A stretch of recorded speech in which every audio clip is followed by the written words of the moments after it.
I want to welcome you to the Retro Rogues Live. Please pay attention to our warning graphic. It states that the Retro Rogues Live show is intended for an adult audience and not intended for children under the age of 13. Parental discretion is advised. I want to welcome you to the show. I want to apologize in advance. I am not going to turn my camera on tonight. No particular reason other than, honestly, I just don't feel like being on camera tonight. But enough about that. My name is Dave Beatty, and see, I'm always messing this up lately, ever since we came back from our break. So on tonight's show, we're going to be talking about the trailers for Moon Knight. We talk about the trailers for Doctor Strange. We're going to be doing a tribute to the late great Ivan Reitman, who's passed away, and we are also going to talk about John Williams returning to do some music for Star Wars. That and so much more on tonight's episode of the Retro Rogue Live. And again, let me apologize, but my name is Dave Beatty. I'm one of your hosts. For nearly the last 30 years, I've been a professional illustrator and graphic designer. Worked on a lot of fun things that some people have heard of, such as Batman Incorporated, Justice League of America, and Grifter. That's right, everyone. I changed it up just for tonight. Anyhow, enough about that. And welcome back, as always. This is my great co-host. This is Mr. Eric Alexander. Eric, please tell the folks who'll be watching or listening at home some of the fun things you have worked on as a creative professional. Yes, hello, I'm Eric Alexander, also known as Bass God 14. That's Bass God 14, not Bass God. That's Bass God, like a bass guitar. And I am the Chief Financial Officer of Bad Bob Productions, which is a film production company located in Arizona. Currently, I am the executive producer on a film called Staycation, which is supposed to be filming again, I believe, at the end of March. So definitely be looking out for that.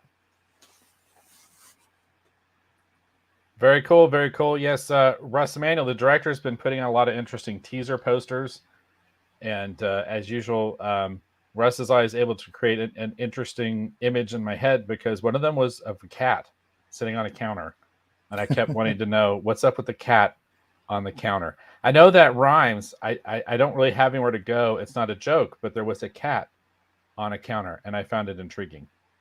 You know, there's actually a lot of promotional posters that Russ has been coming up with, because there are like a huge number of cameos in this film. One of the crowdfunding rewards was actually appearing in the film, and that was one of our most popular rewards during that crowdfunding campaign.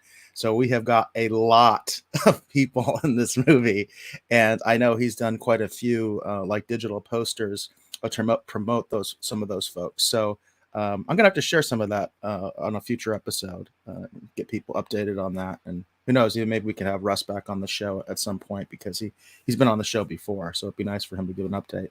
The Rogues Gallery is moving, so let's get some of the comments here. Jacob over there on YouTube, he says, "Yay, I'm here."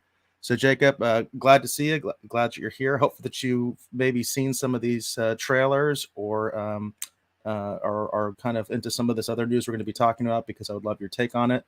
And Asia, she is out there in the gallery tonight. She says, "Hello, darlings." And Asia, hello. It's good to see you. Thank you for coming to comment on the show. Hollywood Jackson is in the house, also on YouTube. He says, "Hi, guys." Hollywood, it's great to see you. Thank you for joining the show. And again, please just feel free to comment and let us know if you have any take on what we're going to be discussing today. And David Motz is in the house as well over there on Facebook. He says, "Hello, David. Great to see you.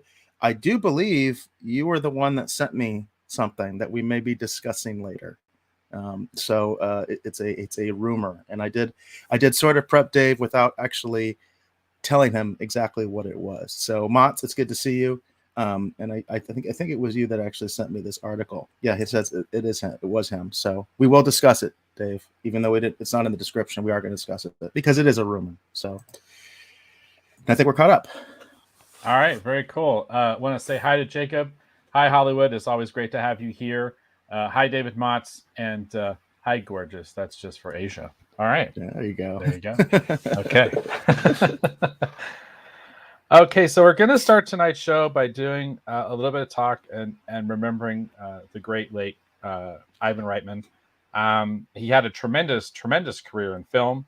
I'm going to talk about just kind of some highlights here, just going over his IMDb, which is quite impressive. It's interesting, too. His producing credits is almost as legendary probably as his actually directing credits. Yeah. But along those lines, one of his favorite movies, well, not his, one of my favorite movies that he actually directed is Stripes.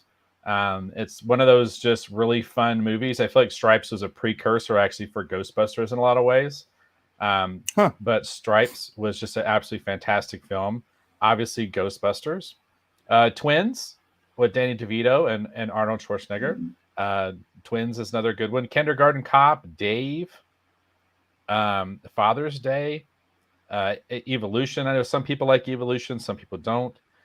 6 and 7 Nights, it's kind of a here there, but still worth mentioning. And My Super Ex-Girlfriend, an interesting film I never hear many people talk about, even in the height of all the superhero movies and even the kind of spun off, like influenced or homage superhero movies. I never hear anyone talk about My Super Ex-Girlfriend. All interesting directing credits, but then on the producing side, holy cow! On the producing side, it's really quite an impressive list.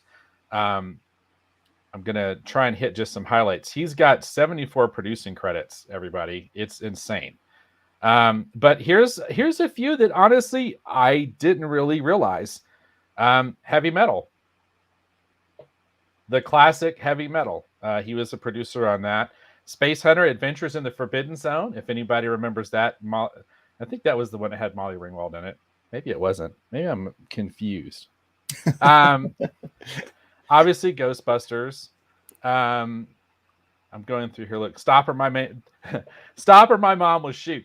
I only mentioned that one because I remember that movie specifically because I actually paid money to go actually see that movie just to watch the 1989 Batman trailer.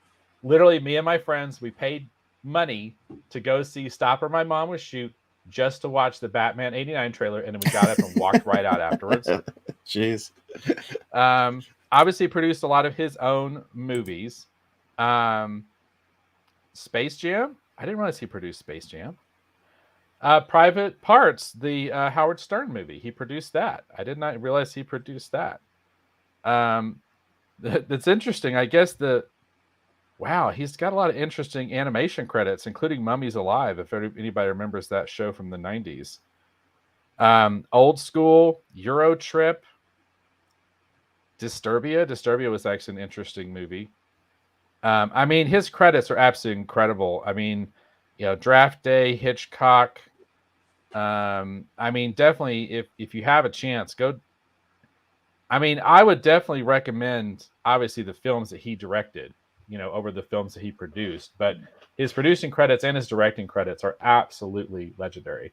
To say that the films that he directed had an influence on me is a bit of an understatement. Stripes is one of my favorite movies. I rewatched that thing so much it's not even funny. I even considered getting the little Funko. They had little Funko little characters, little Stripes characters in their little army fatigues or whatever. I've always loved that movie. Ghostbusters 2. I mean, those are just great fun movies. I've always loved those. Just an incredible career, a talent that will definitely be missed because he was still producing and still having a hand in movies, up until his passing. So tremendous loss to the creative community, in my humble opinion. Tell me a little bit about your thoughts about the career of Ivan Reitman, Eric. Well, we're backed up on the Rogues Gallery, so I'm going to get to some of their comments here. PJ's in the house. He says they are working on a twin sequel right now, FYI. Looks like Jason Reitman will have to handle it. I didn't know that. I recently actually rewatched Twins. It happened to just come up on one of these digital channels that I have, just through the antenna, and it just randomly came on. And I actually saw that film in the theater, and I remember really liking it. I remember it was one of those things where, it was Arnold Schwarzenegger was really trying to like increase his range, right? He wanted to, he didn't want to just be an action hero. That's where he started to get into a lot of his comedy. And obviously, Ivan Reitman was a big part of that because he did other films with him as well, like Kindergarten Cop, right? But that was the first, as far as I understand it. And I really enjoyed that film. And watching it again just recently, I really enjoyed that. So I did not know that there was a sequel coming out, PJ. That's really cool. I definitely would like to check that out. But it is sad that Ivan obviously won't be involved with it, so that kind of does suck. Maria with Tea and Telly is in the house. She says, "PJ, Dave, bass." Thank you, Maria, for checking us out. We really appreciate that. And PJ and Maria both do their own content, so if you folks are interested, please check out their content as well, because they both do awesome shows themselves. Jane is in the house, and she's just saying, "Hey guys." Hey Jane, it's good to see you.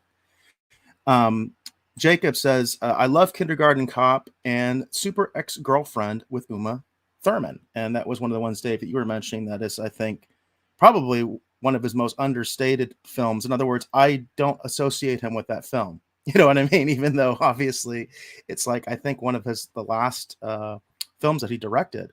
And I don't think I've actually seen it, to be honest with you. What's your take, Dave, on Kindergarten Cop and Super Ex-Girlfriend? Well, Kindergarten Cop I feel like, is definitely an Arnold classic.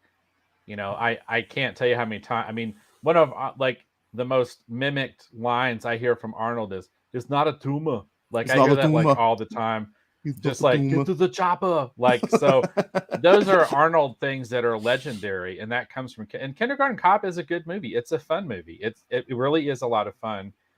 Super Ex Girlfriend, I saw that in the movie theater. Everyone, I definitely did. That was back in the days when you got any kind of superhero movie, you showed up if you were a nerd, because you didn't know when you were going to get another one. I remember watching it and thinking it was pretty funny. It had some really funny moments in it, and I enjoyed it. I haven't seen it again in a little while, and I find myself wanting to revisit it now, just to see what I think about the film today. But I just remember enjoying it in the theater and thinking it was pretty funny, and enjoying it. Um, and just real quick, I want to say hi to PJ, hi to Maria, and hi, Mom. Yes, hello everyone, and we appreciate your comments and keep them coming. Asia keeping us honest said, "Honey, you are right. Space Hunter is the Molly Ringwald movie." So we appreciate that. I knew Anytime it. you folks keep us honest, we always appreciate those comments from the Rogues Gallery. She also mentions Stripes is hilarious. I loved it too. I do Yeah, I enjoy love that Stripes. movie. That is a very good movie. I will say that. And I kind of like your take too, Dave, where you were saying that it was almost kind of, in a way, it kind of almost feels like like it laid the groundwork in some ways for Yeah, Ghostbusters in a strange way, just because of I who's in think it, so. right? So, Yeah. but it because they don't have anything to do with each other otherwise. But you know what I Right. mean. Right. There are prominent actors that are in both, and obviously the director. And that's one of those things. Obviously in film, you do see a lot of directors and actors will work with each other time and time again, because they get that relationship going, right? And so I'm sure that when it came to the casting of Ghostbusters, that was an influence, because Ivan had already worked with a lot of these people and obviously liked working with them. I did Right. see in an article that they were talking about that one thing that he mentioned was that because of the people he worked with, like Bill Murray and these sort of legendary comedians, he would allow them to ad lib quite a bit. And he said he liked that, in because he got a good result. But he did mention that it actually kind of was bad for him, because it would kind of, um, I don't want to say diminish, but like, I can't remember the way that he said it because it was a quote from him. But he was like kind of basically saying he kind of got, like overshadowed a bit by the talent, because, they were going off script, that kind of a thing. So it's an interesting perspective. You hear that a lot in comedy, that a lot of these big comedians, like Will Ferrell, I think is kind of legendary for that, for constantly just throwing out lines that are not scripted. He just improv, Right. and so it's kind of interesting to hear that perspective from the director, being like, it's great, but it kind of sucks for me. You know what I mean? Because I end up losing some of the, I guess, the creative control, and also even some of the credit, because obviously if you're ad-libbing, you're technically kind of writing, as you're performing in a way. Let's see. I just want to say one Jane thing. mentions it. What's that? I just want to say I'm one sorry. thing. Lighten up, Francis. That's a quote from Stripes. Sorry, keep going. There you go. Jane just mentions Kindergarten Cop is really good. We obviously did discuss that, and it's not a tumor. It's not a tumor. And let's see here. Asia had a comment about Kindergarten Cop too. Yes, I think we keep saying it too because we keep saying the line. Kindergarten Cop is the most quotable film ever. Because of the way Arnold says things in a lot of ways, I think it's just a classic way of speaking. PJ mentions that Dave, you look different tonight. Your eyes are glowing. Yes, for tonight's show, I have transformed into another form. I have transformed for tonight. My apologies. I just didn't feel like turning on my camera. Oh, we got another quote there too. See the hi Val Suarez. If I apologize if I'm saying that incorrect. Who is your daddy and what does he do? There's another good one. There you go, Val. Yeah, definitely a very quotable film. And again, it's Arnold's delivery that does so much of that, right? But it is interesting because obviously Arnold felt very comfortable working with Ivan in terms of trying to go in this other direction, you know what I mean, to expand his repertoire, if you will, you know. So that they obviously had a very good relationship, good working relationship that they did, 3 films together, I believe. So Jacobs mentions also loves Stop or My Mom Will Shoot with Estelle Getty. She's great, just like in Golden Girls. Of course, Dave, you gave your Stop or My Mom Will Shoot story. Well, and it's important to remember, I don't mean to disparage the film. It's probably a really good film.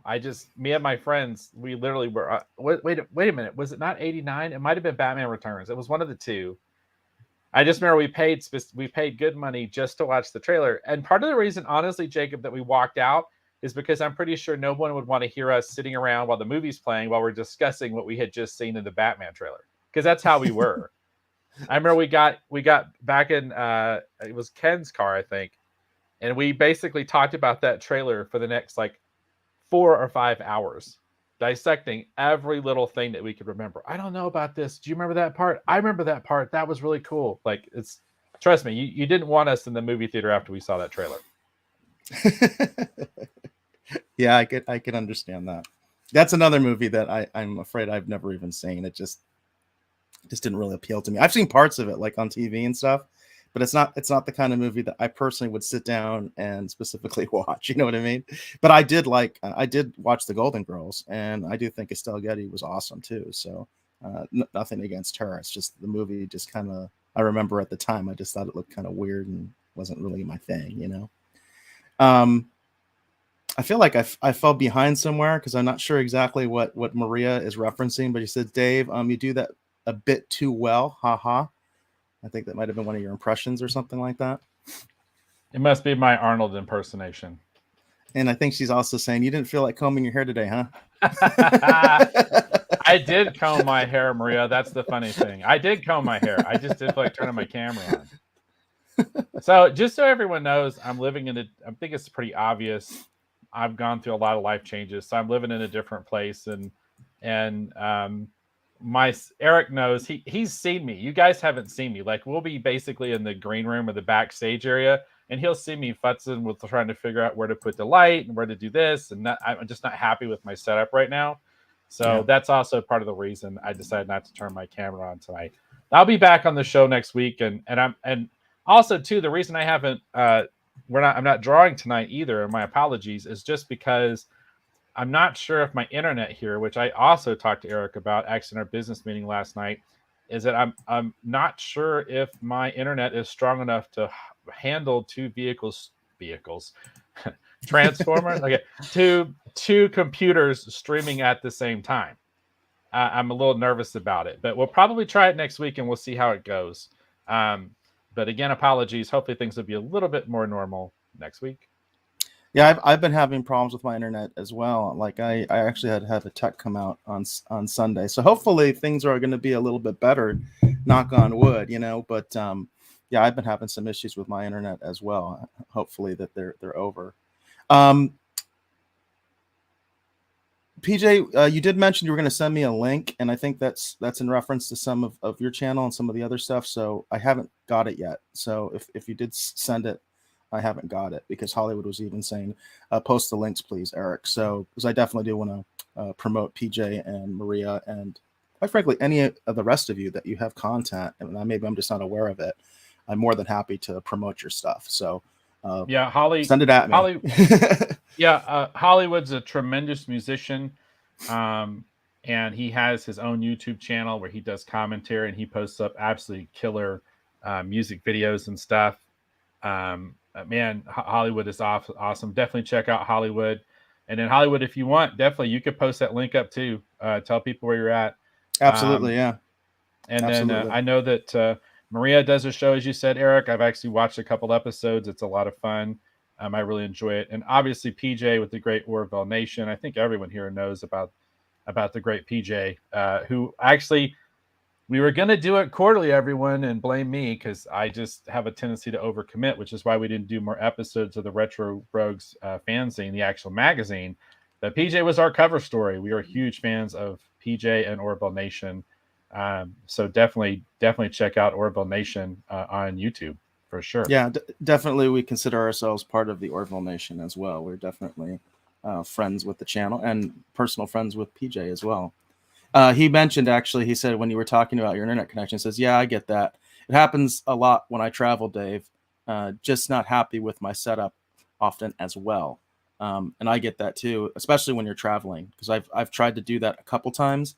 We did one kind of neat thing back in the day, and I don't think too many people even got to see it, where I went to the meet and greet that they had for, what was it, Friday Night Tights. So Gary from Nerdrotic was there, and a bunch of people from Geeks and Gamers. And I actually did a roving reporter thing that I thought was actually kind of neat. I was surprised actually how well it turned out, because I was really concerned about, using the internet connection on my phone, because that's all I had.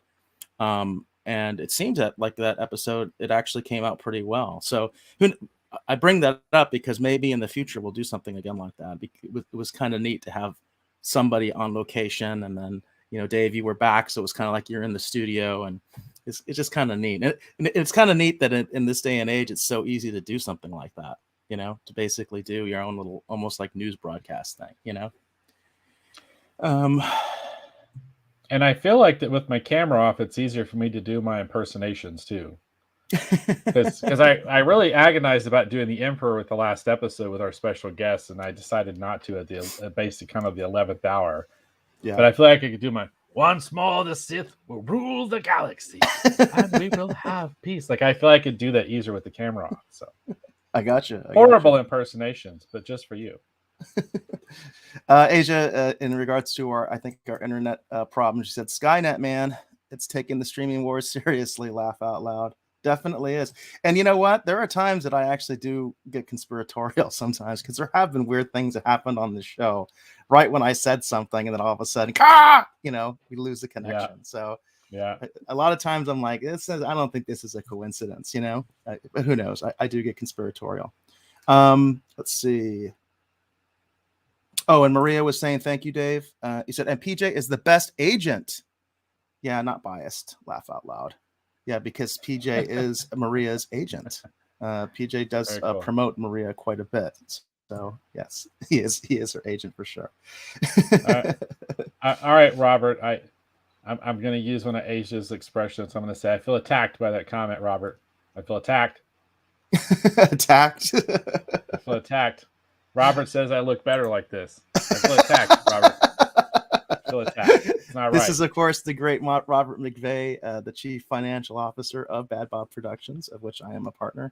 Yep, that's messed up, Robert. I can't believe you would say something like that. And PJ was telling me that he sent me a link. It's about Arnold talking about the sequel just 2 days before Ivan's death. I'm going to go check that in a second. I want to make sure we're caught up with the comments, and then I'll go check that just to make sure that I got it.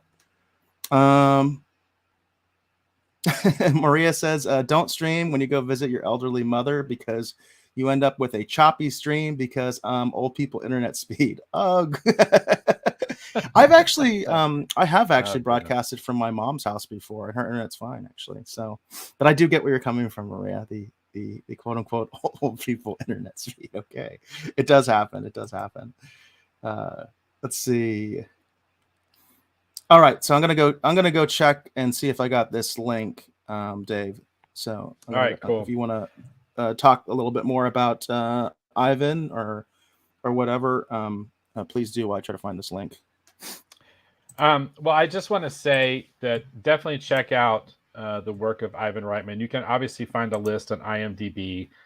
The guy was prolific. The films I'm obviously going to recommend. On the producing side, I'm going to say you definitely should check out Heavy Metal, especially if you've never seen it.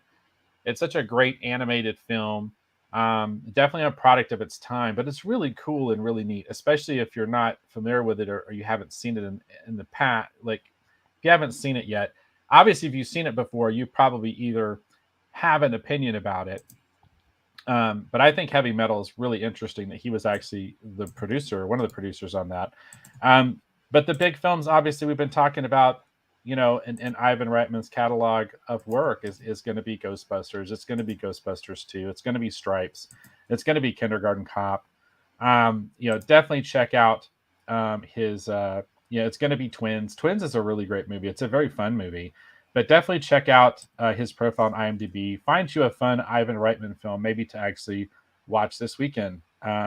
Just a tremendous, tremendous loss to the creative community. Hey, Robert did clarify. He says you're still a good-looking man. So even though you look better, apparently the way you are now, he says you're still a good-looking man. Right. Mm-hmm. That wasn't spam. That was the link that for folks that just saw that pop up. There's a YouTube link. That is the link that PJ sent me. I haven't had a chance to watch it, but apparently it's an interview from the Jimmy Kimmel show with with Arnold, and I guess he does talk about a lot of what we're talking about today. So I shared that in the comments for you, so you can all check that out at your leisure. Now, I don't want to be super obvious, but it's just how it is. I mentioned on this show a lot that I don't have like an extensive DVD collection or Blu-ray collection for that matter. I always feel that it's kind of like high praise. Like if I do own a certain film, like that just shows how into it I am. And I do have this double feature gift set of course, Ghostbusters 1 and 2. So that's pretty much, like I said, that's the highest praise I can pretty much give a director, is the fact that I have their work in my house on physical media. And this is kind of a neat bundle, by the way. I know that they've come out with a new one that includes like Afterlife, and it has a digital download, I believe, for the female Ghostbuster movie, which, by the way, I still haven't seen Afterlife, which I think is terrible. I really want to watch it, but I've heard mixed things about it. I've heard some mixed things about it. So, but this is a really neat set, because it comes not obviously with Ghostbusters 1 and 2, but it also has 2 episodes of the animated series. So I don't know if you can kind of see what the features are in the back there. And then it also comes with this little book, which I think is kind of cool. So it comes with this little Ghostbusters scrapbook. You can see it's got like a little ad for the Stay Puft Marshmallow Man on the back. Obviously it's got like some kind of like concept art and stuff like that in here, and it's just like a nice little book, that comes with this. It's kind of funny because you have like these really elaborate box sets, like the one that I just mentioned that recently came out for Ghostbusters, and I wish they still had more of this kind of stuff that's kind of more like, more budget friendly than those really elaborate box sets, but definitely this is the highest praise I can give to a director, is that I own their work and I appreciate it and I have it in my house. And Aisha says she even owns the VHS, talking about Ghostbusters, and the soundtrack on CD. I also own the soundtrack on CD, Aisha, and before it's a great that, soundtrack. I also owned it on cassette. That is an excellent soundtrack for sure. Oh, and Maria, I think regarding this, you want? She says, "Oh my God, I want." So there you go. I should have checked to see if what this is available at, because I'm sure like you can find it on eBay and stuff like that. And it is a nice, especially if you don't have like the budget to get like that new one. I think it even looks like a like a trap or something like that. Have you seen it, Dave? That new box set they came out with? I had Asia had told me about it, and I had actually looked for it, and I couldn't find it anywhere. I think it's maybe here in Prescott where I'm at. It seems like we don't get all the super fancy stuff, so I think I would have probably had to have ordered it, maybe off of Amazon or something. So I was aware of it, but I haven't actually physically seen it, even though I did look for it. So Gotcha. Robert says cool stuff in regards again. I think to my little set here. I am proud of it. I like it. I think it comes across. The only bad thing is you can see because it's like paper, it's starting to like kind of come apart there. That's the only bad thing about these kind of cases. I always like the tin cases and stuff, but those are really hard to come by. I only have a few movies that have something like that. I think one of the ones I have is actually Highlander that has like the nice tin. Asia did share Hollywood's link, so for those of you folks that are interested, you can go to YouTube and it's Hollywood Jackson. So you can check out his work, which he does excellent work, by the way. Mott's mentions I enjoyed Afterlife. Eric, you need to watch it. It's better than Book of Boba Fett. Well, and let me chime in. I really enjoyed Afterlife quite a lot. Like I'm hopefully looking forward to getting the chance to actually watch it again, hopefully soon. And I really enjoyed Ghostbusters Afterlife. I thought it was a really good continuation. And that's the thing I think is kind of neat. It seems like Hollywood is finally cluing in that a lot of times for these popular films or TV shows, what we want is a continuation, not a reboot or a restart or reimagining. Sometimes the reimagining can be great, but a lot of times what the fans are really wanting is just a really great continuation. I had a conversation actually with James, who occasionally watches and comments on the show. James and I were talking, James Thompson, and I told him, I said, I have a feeling that Cobra Kai in a few years is going to go down as having started something, because Cobra Kai did a continuation and made it work. Right. In the same way that I feel like Blade was the beginning of the new era of superhero movies that we're experiencing now, specifically the Marvel movies. Yeah. And, a lot of people say it was X-Men, but I really think it was Blade. No, I think a lot of people that that were there, they know it was Blade. Yeah. Although there were some huge missteps with Blade. Right. Like for instance, there was like hardly Marvel anything anywhere, even in the credits. And I remember the producers even talking about that was a huge mistake on their part, But Marvel movies at that point had a sort of reputation of not being very good. Marvel media, you know what I mean? So it was one of those things where I definitely agree with you. I think that's really what started the whole genesis of like Marvel Studios and all that stuff can definitely be traced back to Blade. And I also think that you're right in that Cobra Kai has made a trend that I'm hoping is going to be continued. We're going to have to see, you know what I mean? Because we know Hollywood doesn't have, Ghostbusters is even a great example, where they did the female movie. And my thing with it was, why couldn't these just be the daughters of the original characters? You know what I mean? I thought that was just like so stupid. It was such a weird way to alienate the fans for what? If you want to have an all-female Ghostbusters team, that's fine. Just make them the daughters of the original guys. You know what I mean? How easy is that? Right? Or I'll throw this out there one last time. Or they could have just bought a franchise, a Ghostbusters franchise. They could have been, again, on the West Coast where the original Ghostbusters were on the East Coast. Then the cameos would have made sense because they would have come out and trained them how to use the equipment and the technology. Because there's that line where they're coming out of the bank and Ray's like, he's like, 4 mortgages. You didn't even push back. I forget exactly what he said, but he's sort of like, you didn't even like try to talk him down. And he was talking about how he's never going to be able to pay off that mortgage. And then Venkman's just like, but the franchise rights alone, Ray, the franchise rights are going to be worth millions. And then you could have linked everything up. Then if you wanted to do another Ghostbusters film with a completely different group of people, and it would have been a fun way to nod to the cosplayers. Because as you talk about the franchises, that's a great point. That's a fantastic point, because the cosplayers, that's what they were. That's how they marketed themselves, is that they were like the Arizona Ghostbusters was the Arizona franchise of the Ghostbusters. and those folks were really active. I mean, I'm sure you interacted with them tons of times at conventions Oh, I because have.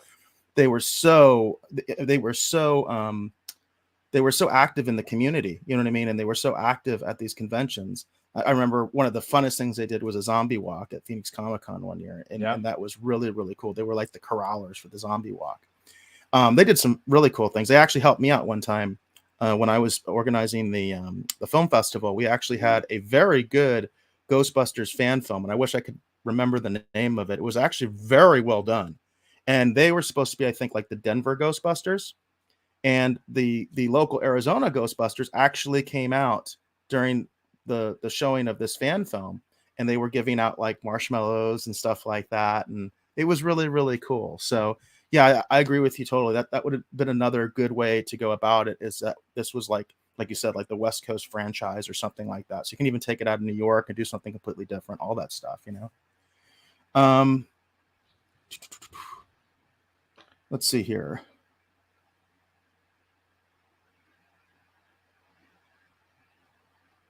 I'm a little behind on the comments here, so, and I want to make sure that we're at least kind of staying somewhat on topic, I guess, because I do get confused because I'll be out of the chat and then I'm like, I don't know what they're talking about. You know what I mean?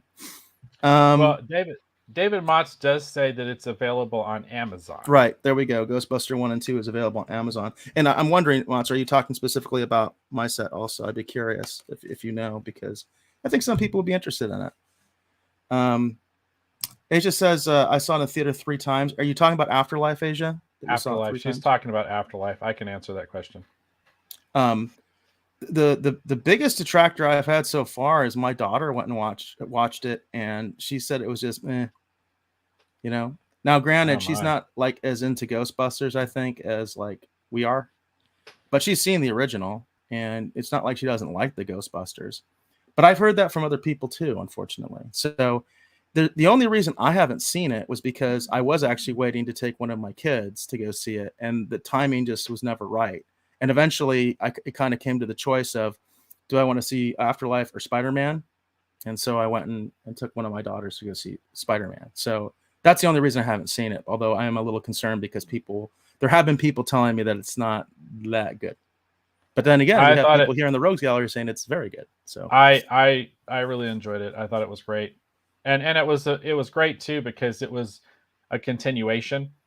And that's a lot of times what the fans want. We want a continuation. We want to know what happens next. And Ghostbusters Afterlife does an interesting job of giving us that kind of a story. So I enjoyed it quite a bit. PJ also says Afterlife was great. Again, I just haven't seen it, and I do want to see it. I don't know if it's available like on any streaming platforms or anything like that yet, because I know Sony's a little bit weird about that stuff. Sometimes that is one of the disadvantages of the fact that Sony doesn't have their own streaming service. Sometimes it's hard to find that content. And thank you for this compliment, PJ. It says Dave and Eric are so fun to listen to. We appreciate that, PJ. But you are also very, very fun to listen to, and you have some great panels. And I would love to be on one of your panels very soon. That would be a lot of fun. I haven't been on your show for a while, and we would like to have you on ours. I can definitely say that we would love to have you on ours pretty much anytime, PJ. If you want to chime in on something that we're talking about, and you want to join the show, I think the welcome mat is always there, right, Dave? So definitely, PJ is always welcome here on the show. We also have someone else who joined us, Pop Culture Minefield. Hi, Pop hail Culture Maria Minefield. With T and Telly. And hail to you, Pop Culture Minefield. It looks like you also do produce your own content. So we are always happy to cross promote. So if you're out there and you're doing your own content as well, feel free. And also please comment. If you have any opinions about our topics tonight. Right now, obviously, we are just I think we're kind of wrapping up our tribute right to the late great Ivan Reitman. Yes.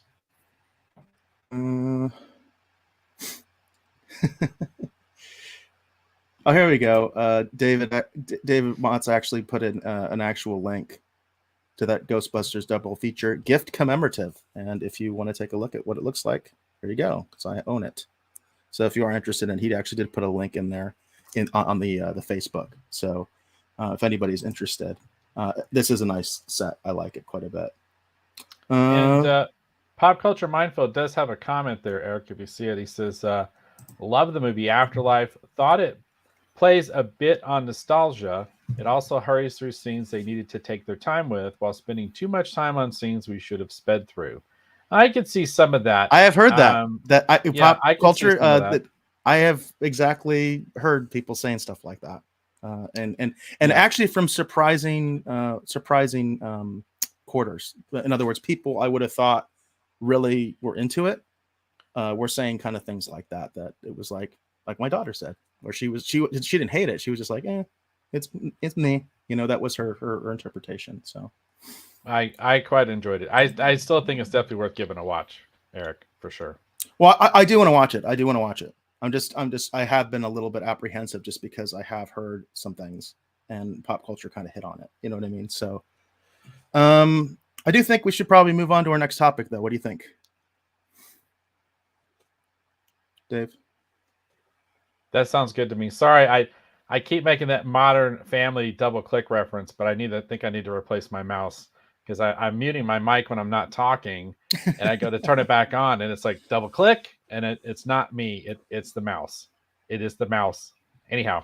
Yeah, I think you mentioned that before. Definitely... They've been having some problems with it. Right. Pop Culture did have one more comment about Afterlife. He says, also, some scenes set things up and didn't follow through. I suspect the answers ended up on the cutting room floor. I hate it when that happens. I really hate it when that happens. And I know movies do that all the time. And literally that is what happened a lot of times is you'll find out that there's actually a deleted scene that totally explains what happened.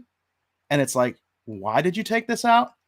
You know, there's several movies like that I'm like, why did they take that scene out? It totally explains what's going on. And I was super confused, you know, but it happens. So, do we want to talk about the Doctor Strange trailer next, or do we want to talk about the Moon Knight trailer next?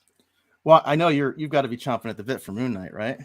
Yeah, I'm pretty excited to talk about Moon Knight, and I want to start off my Moon Knight talk about the trailer. There we go. That's right, everybody. It's time for another update of the Moon Knight Rising. That's right. We're going to be getting Moon Knight coming to Disney Plus soon. This artwork is actually by the great James Stone and myself. Fun collaboration between the two of us.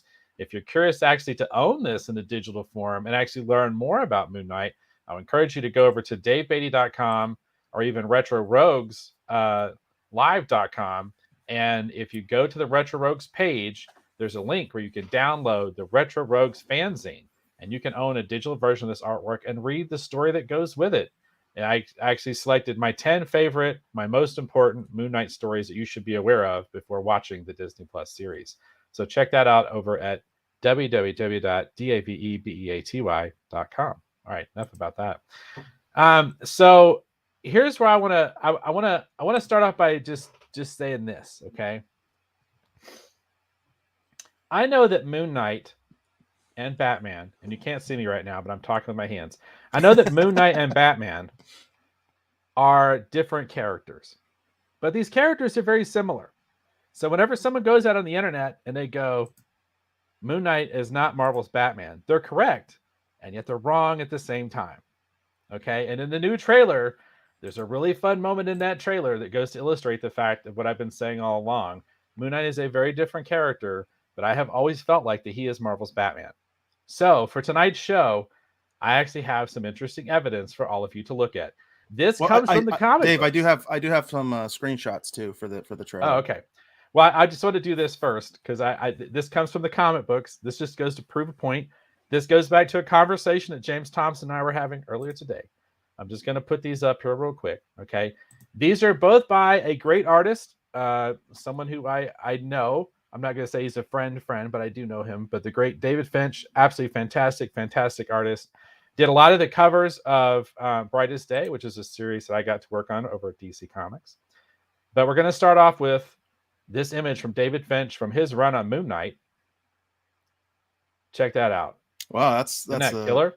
Yeah, that's an awesome image. That is awesome.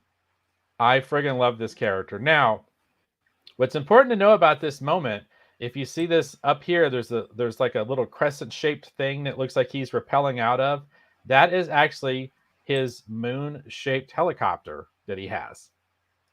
And he has a guy who helps him who's named Frenchie, who actually flies that helicopter. Kind of an Alfred, not exactly, but very similar. But if you see here, here's Moon Knight. He's basically diving out of his crescent-shaped moon copter, right, down onto some criminals, all right, about ready to knock some heads, right? Absolute killer image. When David Finch went over and worked on Dark Knight over at DC, guess what he did? He did this. A very similar version of the same image. It's different, but if you notice, Batman, of course, has his bat plane or bat wing or whatever you want to call it. Here he is rappelling out of it down onto some thugs in the city. And I always feel like, even though people want to say what they want to say, and I did pull this off of DeviantArt, my apologies if this is a recolored image. This is just the best quality one I could find in kind of a real quick rush. But this just goes to illustrate my point. They're just very similar characters, everybody. So I'm just gonna let that go. Because there's a scene in the trailer where I'm just like, oh my gosh, that's so Batman. All right, Eric, if you want to, we can start by looking at some of the images that you got, and we could talk about the trailer. I'm really curious to hear what you think about it. Yes, and I'm curious to hear what the Rogues Gallery has to say about it as well. Though we do have a couple comments there. AJ said Moon Knight is Marvel's Batman. Laugh out loud. Pop Culture Minefield says he's Batman, while Jacob says he's Batman. So we've got a little feud going on in the Rogues Gallery about who is the real Batman. But you know what's interesting about Batman is, of course, that there's so many different interpretations of Batman. There's so many different versions of Batman. Hey, you go with whatever you like, right? So if you're Batman, well, there's many Batman. There's many Batmen, as there, you know. But I do have a couple screenshots from the trailer, so I did want to definitely bring them up and discuss them. Let's see, because I also have the screenshots for the Doctor Strange trailer, so I got to make sure I'm on the right one. All right, this is one of our first images here. Of course, we see Steven, and he's basically talking about, and this was in the previous, I think, TV spot that we did discuss earlier, Dave, months and months ago, where basically he's talking about like he can't tell the difference basically between his like dreaming state and reality. He's losing his mind, right? That's basically what we're establishing here in this shot. Goes on through this, and there's this part, and I wanted to talk to you about it because obviously you know way more about this than me. Do you know what this ghostly image is behind him? It could be the presence of Khonshu, which is the god of the moon, or the moon god from Egyptian mythology. So for those people who are not terribly familiar, Moon Knight actually is unique because Moon Knight doesn't have a secret identity. He has multiple secret identities, and he suffers from schizophrenia. And depending upon who actually writes and who draws the stories, will basically determine how schizophrenic Moon Knight gets.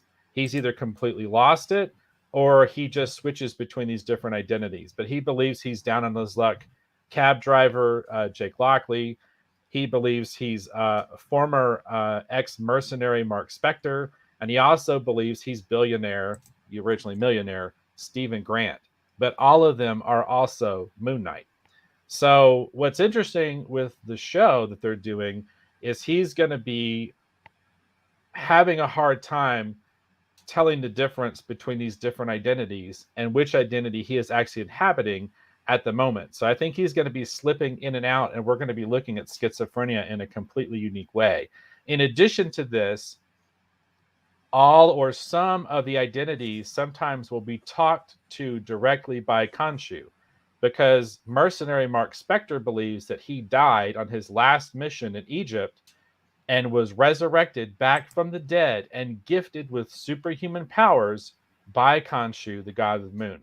And his powers are basically great or less depending upon the phase of the moon. If it's a quarter moon, he's at quarter strength. If it's a full moon, he's at his deadliest.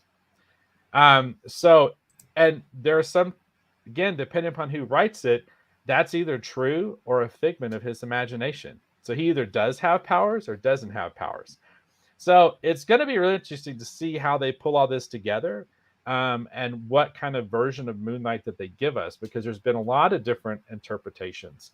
But I do believe that this figure that we see behind him, I do believe that is Khonshu, the god of the moon. You And can kind of see a he's either, symbol on his staff. You know what I mean? yeah, You can see a yeah, little symbol there. So this screenshot actually came out pretty good as far as trying to decipher a little bit. Now, obviously, he does have very much of like a mummy look to him, right? You can yeah. see They're kind of doing that. the They're mummy wrapping. Oh yeah, they're totally doing that, because if in the images we see of the Moon Knight costume, that's what they're doing. They're giving him that mummy look, which I think is kind of cool. So I was a We're gonna little get there. taken We're gonna aback get by it at there. first, We but got just a yeah. couple more images and we'll be All there. right, there you go. Here's another one that I wanted to ask you about. This image of this tattoo and what you think the significance of it is. And I know it was like moving, I think, in the trailer. Well, what's interesting about this is, and I've talked about this before, Moon Knight actually debuted in another book called Werewolf by Night. And in Werewolf by Night, Moon Knight was basically given his entire superhero identity by this group called the Committee, and basically sent on a task to kill Jack Russell, which was the werewolf by night. And people who are familiar with the werewolf know that a werewolf has a mark on his hand of a pentagram. Um, Now, this is interesting because this is related, I believe, to the character that Ethan Hawke is playing. And I've heard a lot of different versions. I've heard that it's Randall Spector, which is Mark Spector's brother.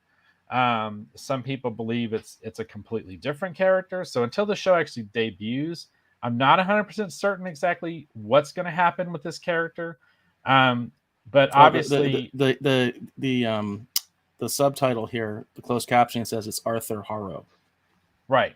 So what we're seeing here, though, is that this tattoo is actually moving, and it's the scales. So the balance, So I'm not exactly 100% certain. This might be, again, like I said, a character from the newer Moon Knight series, which I honestly, my apologies, I have not been reading the latest version. So Hollywood Jackson says on the other arm he has Picard. Of course, Hollywood, you have to get your little comment in there every show. So. Oh my goodness! All right, Season 2 of Picard starting soon for those people interested. Not me. This is our first image that I'm aware of that's like sort of official, where we get to see what Ethan Hawke's character looks like, and it does establish his name as Arthur Harrow. And he is talking directly to Moon Knight, basically saying it must be very difficult, the voices. So in a way, he seems to be taking on some sort of a mentoring of him, don't you think? Yes, I think so. And I'm a little saddened because I was really hoping that Ethan Hawke was going to turn out that he was actually Jack Russell, the Werewolf by Night. I was really, really hoping for that, but unfortunately, that's not what we're getting. So, what do you think of the hair, sad. man? What do you think of the hair? Well, if he was a werewolf, the hair works, but he's not a werewolf, so we can question the decision on the hair because he's not a werewolf.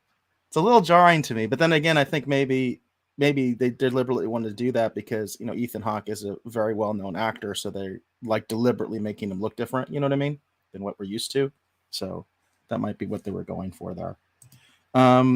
Next image we got, of course, we're starting to get the transformation.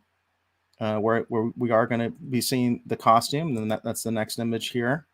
And I do have to say that I think the costume looks very cool. I think it's interesting because I love, I've always loved like ancient Egyptian art and design. I've always had a big fascination with it. I've talked before about my love of the movie Stargate. And I used to have I think I've still got like the collections of the Books of the Dead. They're probably in a box actually in the other room. But I've always loved this stuff. And so I just think it's really kind of neat that they're leaning in to the Egyptian connections so much, because I was really wondering how they were going to pull off his look, because depending upon how you approach Moon Knight, it could look really cool or it could look really lame. And what's interesting too, which I was talking to you about this, Eric, in the more modern comics, they've actually said that the metal Uru, which is what Thor's hammer is made of, is actually mined on the moon.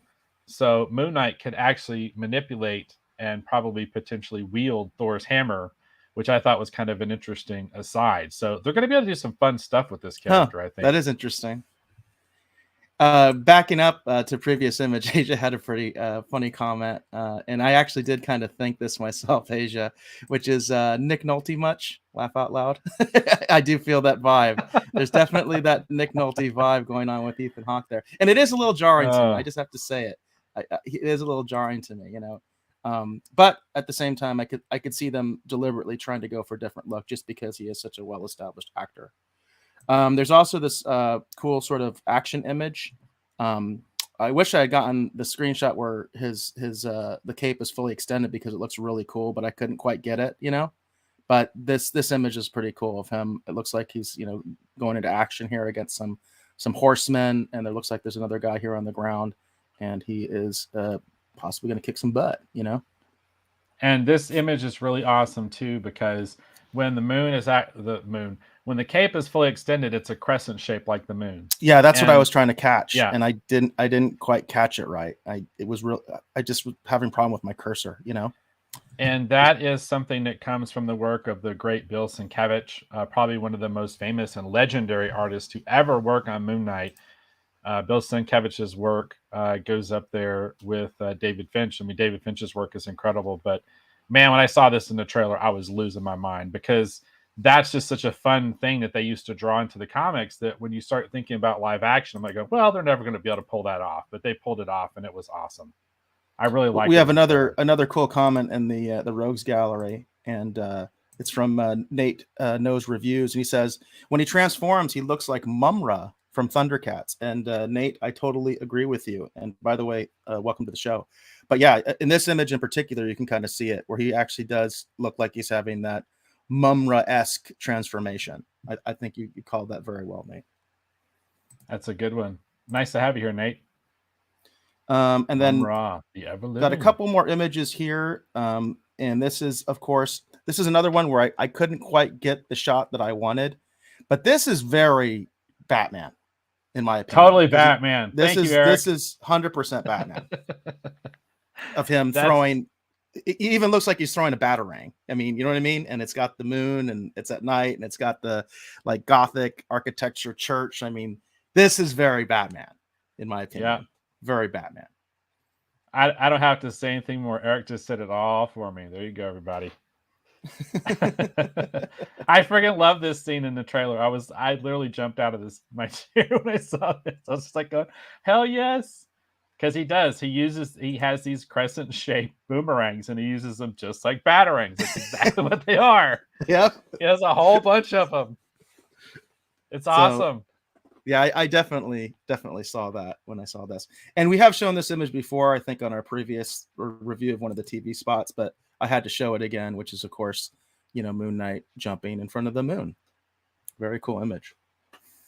I'm super excited for this. I mean, I've been a big Moon Knight fan most of my life. And I never in a million years thought that we would even get to this point, that we would actually even get a Moon Knight movie.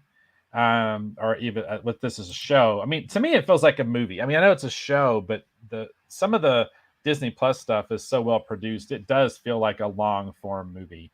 And I feel like Moon Knight is great for a Disney Plus show, because you need that to really tell this story. I almost feel like Moon Knight probably wouldn't work just as a standalone movie, because there's so much minutia that you have to get into to really explain who the character is.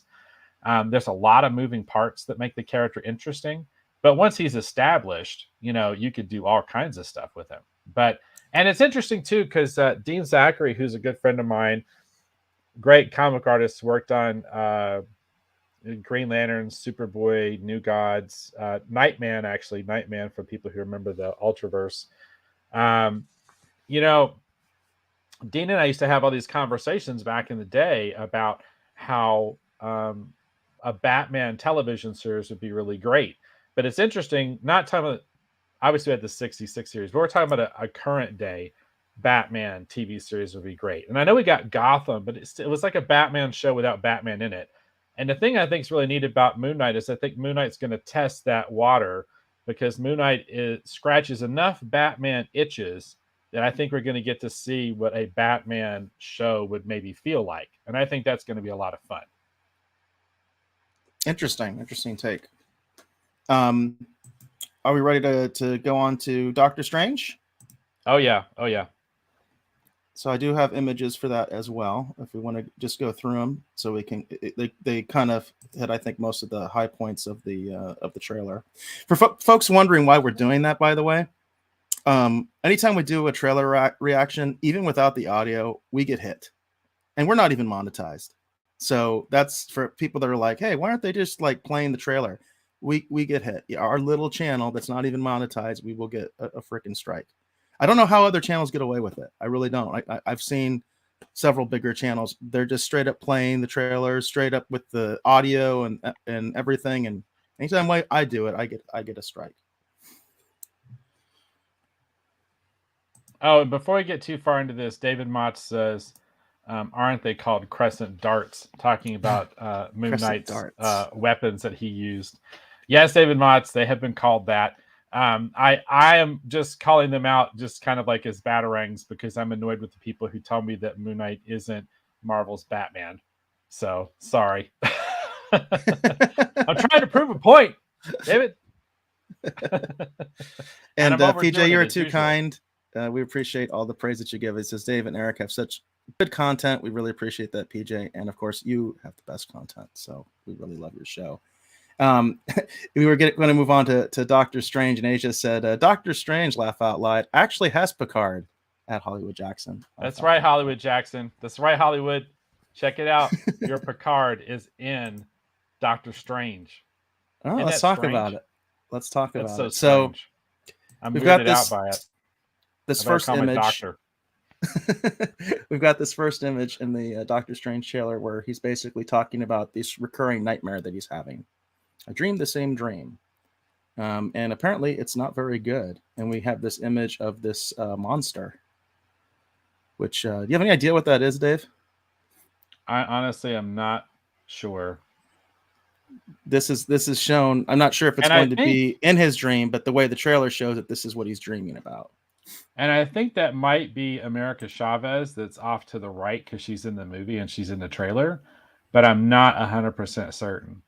I'll be honest with you, I've read a lot of Doctor Strange comics over my life, course of my life, and I'm familiar with the character, but I'm not nearly as familiar with that character as I am someone like Moon Knight or Batman, for example. Gotcha. Yeah, and I'll be honest, I'm not terribly familiar with a lot of Doctor Strange's lore either, so we'll kind of muddle our way through this. And obviously, if any folks in the Rogues Gallery have some insight, let us know if you kind of know a little bit more maybe than we do, or have more of an inclination of what's going on here. So then we have, what's that? I just said, please chime in. Absolutely. So obviously, we have sort of the background of anybody who has seen Spider-Man. Actually, I think I will go ahead and put a spoiler warning on here, just because best. I do think I have to talk a little bit about Spider-Man to talk about this movie. Let me get the spoiler warning up. Okay, so obviously they're talking about the fact that he has opened a doorway between universes, and you see this. It almost looks like the world is crumbling, like in this image that they have here. And of course, this is in reference to the aftermath of the last Spider-Man movie, where he did indeed open a gateway to the multiverse, right? Which had some very interesting and unexpected consequences. One of which was to unify the Sony Spider-Verse, right? That's right. I thought that was kind of interesting that Sony was able to basically make all of their movies, part of the MCU technically now, right? So now all of them are considered like an official multiverse, right, of the MCU, right? So that's what he did, and apparently that there are some consequences to that, right? There are some consequences to what he has done in that, in helping Peter Parker in the Spider-Man film. And we do get this image, of course. I think everybody knew this was going to happen. Well, if you stayed after Spider-Man, you saw that trailer, right? So you know that Wanda's coming back, right, in her new costume, right? So, which is very cool. I actually said that's pretty much the highlight of Wanda Vision, in my opinion, was, hey, we got the new suit, right? So There we go. There she is, and she is entering into this movie.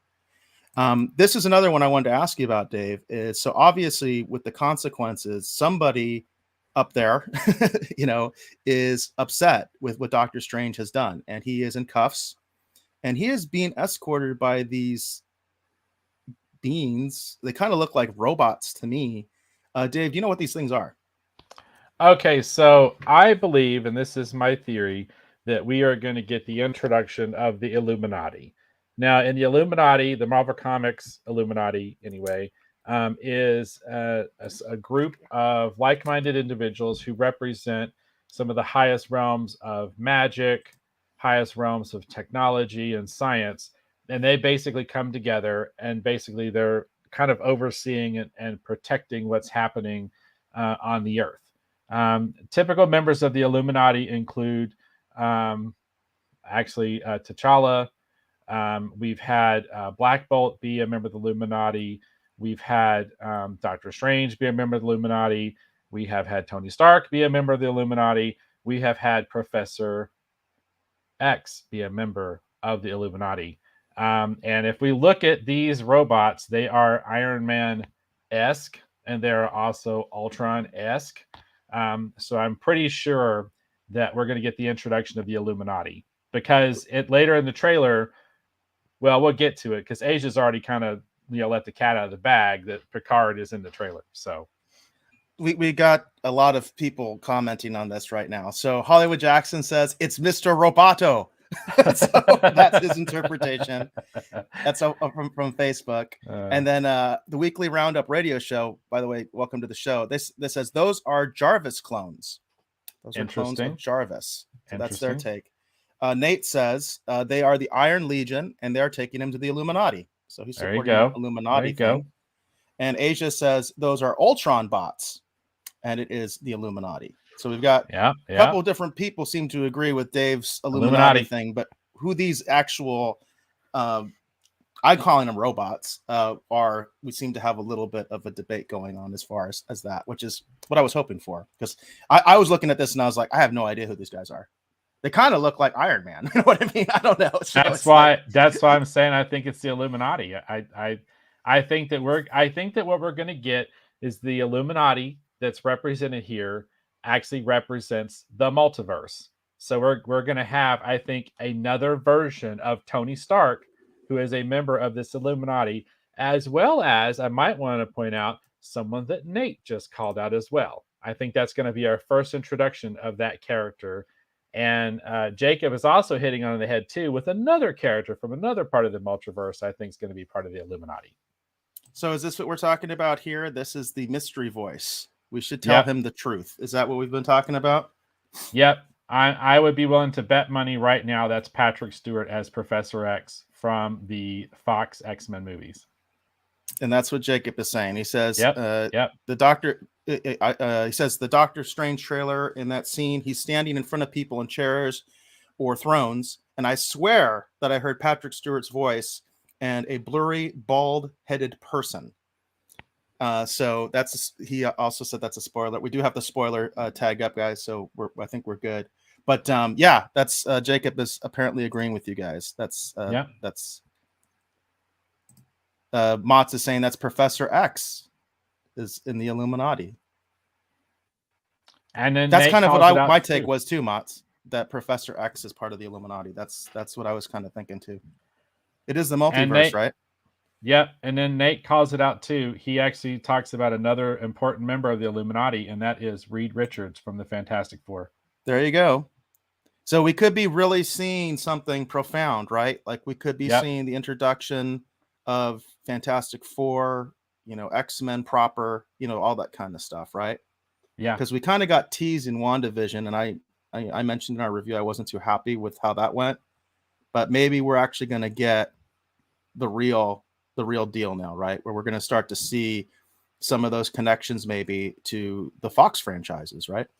Yeah, I think so. Because that concludes Fantastic Four, because that was also under the Fox umbrella. So we shall see. That is definitely interesting. That has me probably more intrigued than anything else in this trailer, to be honest with you. It's just the implications for the multiverse and maybe finally getting some love to, you know, the Fox franchises. You know, I think that would be really cool. Nate has a rumor. Nate has a rumor. He says, I've heard heard an unfounded rumor. I got no insider information that we will get an alternate universe version of Tony Stark that will be played by Tom Cruise. I've heard that repeatedly. That's interesting. Yeah, I've been hearing that a lot. And part of the reason for that is because originally the Iron Man movie, they were looking at doing that with Tom Cruise at one point. And I had heard that for the multiverse stuff, they were actually, at least at one point, seriously considering going back to people that they had considered for some of these roles and for whatever reason didn't get the part, and having them represent that character as a multiverse option. Yeah, this is definitely the stuff that I'm most excited about. There's just no doubt. This is the highlight for me, guys. This is, you know, it's all downhill from here for me, because I really think this is fascinating. And Motz has a really good comment here. He says, New Avengers #7, first team appearance of the Illuminati. The lineup is Professor X, Doctor Strange, Black Bolt, Iron Man, Namor, and Black Panther. I would love to see Namor finally introduced into the MCU, because Namor started it all, right? So yeah, Namor.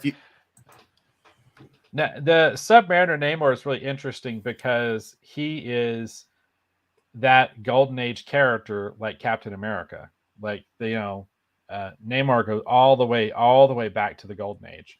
I'm really excited for us to hopefully get introduced to Namor. I have even seen some people who have done screen captures when they do some of the pull away shots in the trailer. And some people, because of the angle that the person's sitting in the chair, some people have, you know, about convinced me that is T'Challa sitting in that chair. Regarding Namor, and I'm going to get back to one of Nate's other comments, though, but just because Namor's on the tip of the brain right now, he says Namor will be introduced in Black Panther 2. That's apparently what he's hearing. And then Motz mentions that Namor is actually in DC's Aquaman.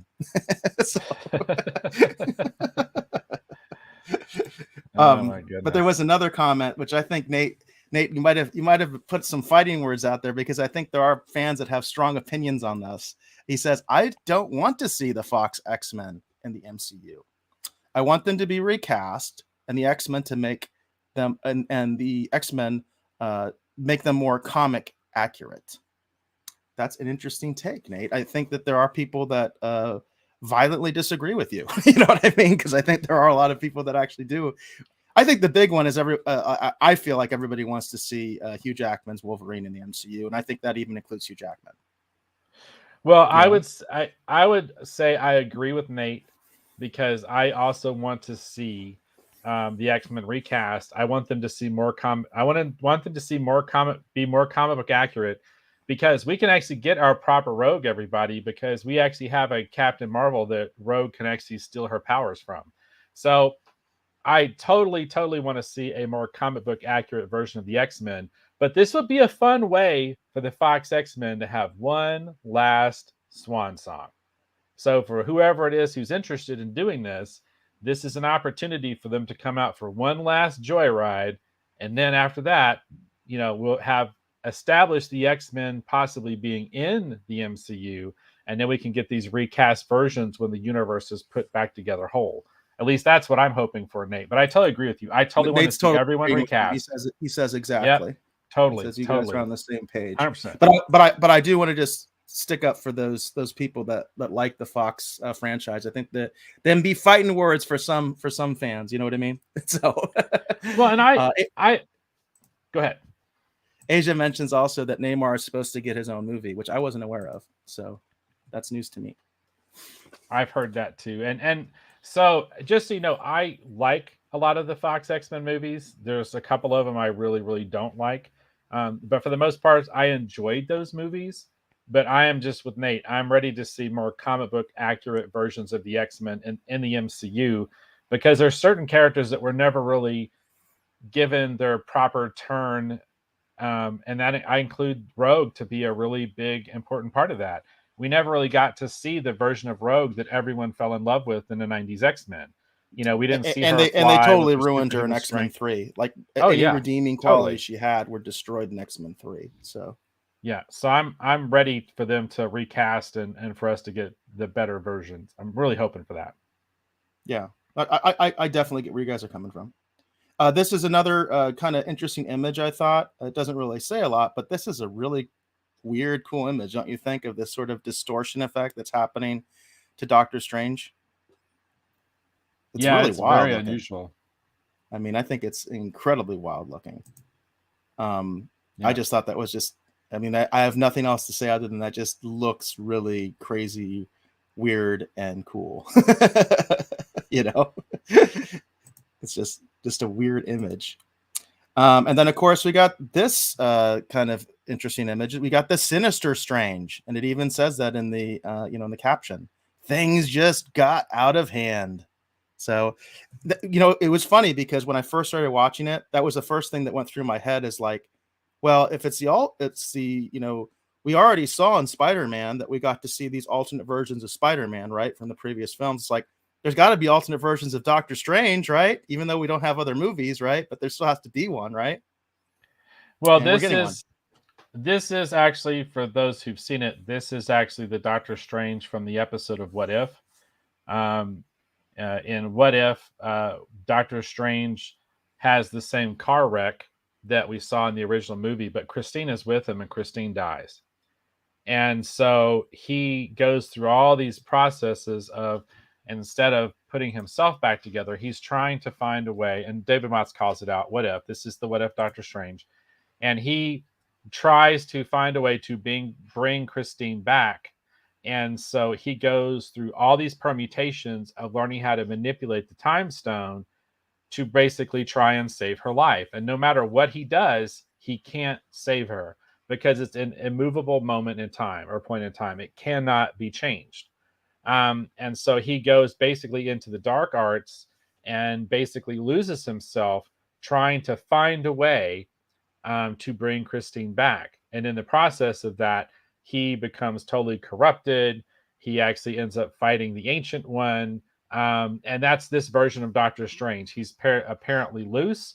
And I think probably the one behind a lot of what we're seeing happening in relation to the multiverse actually in the MCU. Gotcha. PJ says he's getting a con vibe from the Sinister Strange. I like that. I think that I kind of get that as well, PJ. I didn't until you actually said it, but now in retrospect, I'm like, yeah, I could go with that. I get a little bit of a con vibe from him. Interesting. And let's see, I want to get a couple more images in here. So we've got this one basically of this weird monster. And obviously there's some sort of fight, right? I think he ends up like splitting this train car or bus or whatever it is. He actually ends up splitting it like in half. So obviously going to be some weird action. Do you have any insight on what this creature is, Dave? I know exactly who that is, and I'm totally blanking on the name. And I'm kind of embarrassed because it's a character that's actually from the Marvel versus Capcom game. I can't believe I can't remember that character. Does Motz have it? Gargantos? I don't. Hold on. I'm not. David Motz is probably right, but that doesn't look right to me. Hey, Pop Culture Minefield has to take off. He says, "Got to go pick up my son. Great show, guys. We should talk. Definitely Pop Culture Minefield. We would definitely be interested in that." He says, I work with Scoop Master General Mikey Sutton and get a lot of scoops early. Good night. So Pop Culture, we would definitely love to talk to you in the future. And thank you for joining us tonight. Thank you for being here. It was awesome. Come on, where am I? I'm looking for the list of the characters in the game. Come on, Rogues Gallery, help us out here, man. Well, David Motz is probably right, but that name does not look right to me. I don't know why. And the one that's coming to mind, I'm not sure it's right either. And of course, my internet is running like crud. Yeah, that always. And here's David Motz proving he's right by putting a link in there. There we go. I'm pretty sure he's right. Gargantos. Yeah, Motz is he's definitely got a lot of knowledge. Of course, Hollywood says it's the Picardinator. So Yeah, of course. Of course he's going to say it's the Picardinator. It's the Picardinator. It's the mutated form of the Picardinator. All right, now this is, I want to get back, I think, to one of Nate's comments because now it becomes more relevant with this image. So we have this little conflict that is emerging, right? Where basically there's this line where Wanda is talking about basically like, poor me. I guess Doctor Strange is so much more popular and people love him and nobody likes me because I brainwashed a bunch of people and I'm actually kind of a villain now. So anyway, because she even has this line like, you know, you do this thing and everybody loves you. I do it and I become the enemy. I don't know what I think about this, guys. It's one of those things where I'm kind of like, all right, whatever. You know what I mean? But I think Nate had I think he was alluding to this with his earlier comments. So I want to bring it back up, if I can find it. Let's see here, because he had an interesting take where he was talking about where this is all going, and I think this is relevant. So he says, "I have a theory. I think they will do a flip on the House of M story, where one that will say, 'Let there be mutants,' so she can get her children back." And I'm assuming there's a little typo there, and he's talking about Wanda, basically saying, Yeah. "Let there be mutants because I want my kids back." And that is an interesting take, Nate. Definitely. I could definitely see that. That would be pretty interesting. I think that'd be pretty cool. So, yeah, and it would pay off what was set up in WandaVision. So, which we have this scene here. Yeah.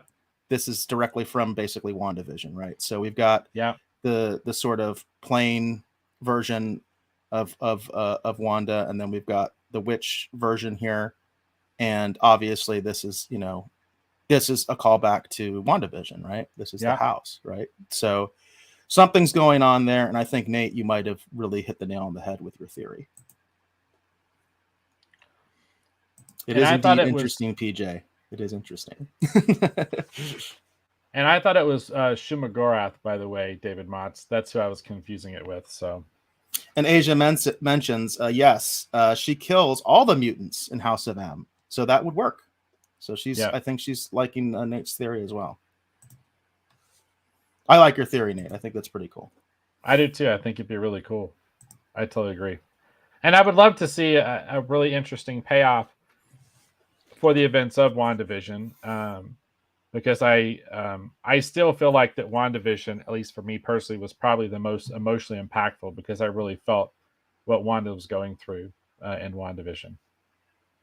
Yeah, I guess I have a little bit of a different take. I'm kind of like, to me, again, I kind of feel like she's the one who caused all this, you know? So it's like, I just don't really feel a whole lot of sympathy for her. I know I'm in a very small minority with that, but you know, by the way, we did do a full review, guys, of WandaVision. We reviewed every episode, so you can definitely get my in-depth take if you want to check out those past episodes, and also Dave's. And we did disagree a lot on that one. So yeah, and my biggest problem with WandaVision was the payoff too, like the way that they led into the payoff. I didn't like kind of how the final couple of episodes kind of came together because they didn't really answer some questions. I assume they're just going to answer those later on or whatever. There was kind of some weird stuff with the last couple of episodes, but the episode or two before that, with the reveal of Agatha Harkness and the full backstory about why Wanda had even created the reality that she was in at that moment in time, I thought all that stuff was very emotionally impactful and pretty powerful. I was genuinely a little stunned by it, but I just felt like the payoff just didn't really work for me. I liked Vision a lot more in WandaVision. I really did. Yeah. I think that's stated quite a bit in our reviews. Another compliment from PJ. I really do appreciate this. He says, "Great prep, Eric." I do appreciate that, PJ, because it did take a while to get these screenshots. So thank you very much for saying that. And Gap is in the house, and he says, "Don't you peep ever acknowledge your views on Twitter? You made me come to YouTube." Gap, the way StreamYard works, I do not see the comments from Twitter anymore. So I just want to put that out there. So if there was a time where if you're on Twitter and you made comments, I would see them. Apparently StreamYard got rid of that. And I think it had something to do with when they got rid of Periscope. It had something to do with all that. So ever since that happened, I do not get comments from Twitter. So I apologize for that gap, but I'm glad you're here. I'm very glad you're here because you always have some amazing insights. So if you have some comments about this, let us know. Glad to see a gap. Nate also mentions, yeah, I think Wanda got off scot-free for enslaving and emotionally torturing a town full of people, and she got no punishment. There you go, Nate. Yeah, everybody has my review. You know what I mean? So that's where I'm coming from, and that's why I didn't like the line in the trailer where she's kind of playing the victim. But then again, maybe she is going to become a villain. So I don't know. In a way, I think she already is. I guess that's my point. In a way, I already think she is a villain because of what Nate just said. She enslaved and emotionally tortured an entire town, and she got away with it. Doesn't look like the Illuminati's going after her, right? So, but maybe they will.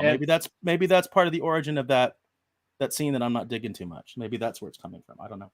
And then Nate's follow-up comment is actually the thing that I was most upset about with Falcon and Winter Soldier, because he says, and with all the magic she was using, why were none of the other sorcerers? Why were none of the other sorcerers? Why didn't they get involved? We speculated on that, didn't we? Directly, we did. There was a lot of buzz about why isn't Doctor Strange in this? Like, Doctor Strange totally needs to be in this. Why isn't he there? And there was a lot of fan speculation at the time, I remember as well, about what that whole drama was. You know what I mean? So right. And that was the thing, Nate, that bothered me most about Falcon and Winter Soldier, is because when Falcon, who's the new Captain America, when Captain America says, "Hey, I called in some backup," and apologies, we got the spoiler warning up, so I'm about to spoil Falcon and Winter Soldier too. We're spoiling a lot of stuff because we have to for the trailer. It's relevant, you know what I mean? So right. So when Sam says, "I called in some backup," I'm like sitting on the edge of my seat going, "Ooh, who'd he call?" Because I'm expecting to at least see War Machine, because War Machine was in the first episode, so I'm at least expecting to see War Machine. And then when Sharon Carter shows up, not Sharon Carter, Sharon, damn it. No, Peggy Carter, Sharon Carter. When Sharon Carter shows up, I'm like, you're going to tell me that Sam called her? She's like off in another country. She's running some kind of weird black market ring. She doesn't have superpowers. That's who he called for backup when Spider-Man's probably 2 blocks one way and Doctor Strange is 2 blocks the other way? That's who he called?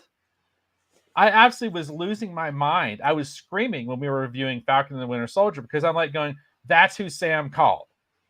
He called some person he doesn't know he could trust, who he thought was dead, hiding, running a black market ring, who has no superpowers whatsoever. He called her when literally, seriously, Spider-Man 2 blocks one way, Doctor Strange 2 blocks the other way. No, I don't buy that for a minute. So I agree with you, Nate. I agree with you 100%.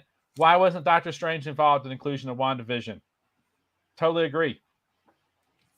So PJ's cutting to the chase on our previous WandaVision reviews. He says, guys, rate it 1 to 10. I'm going to give it a 4.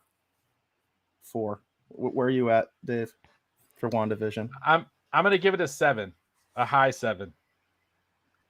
It has a lot of fun elements. Agatha Harkness is a lot of fun.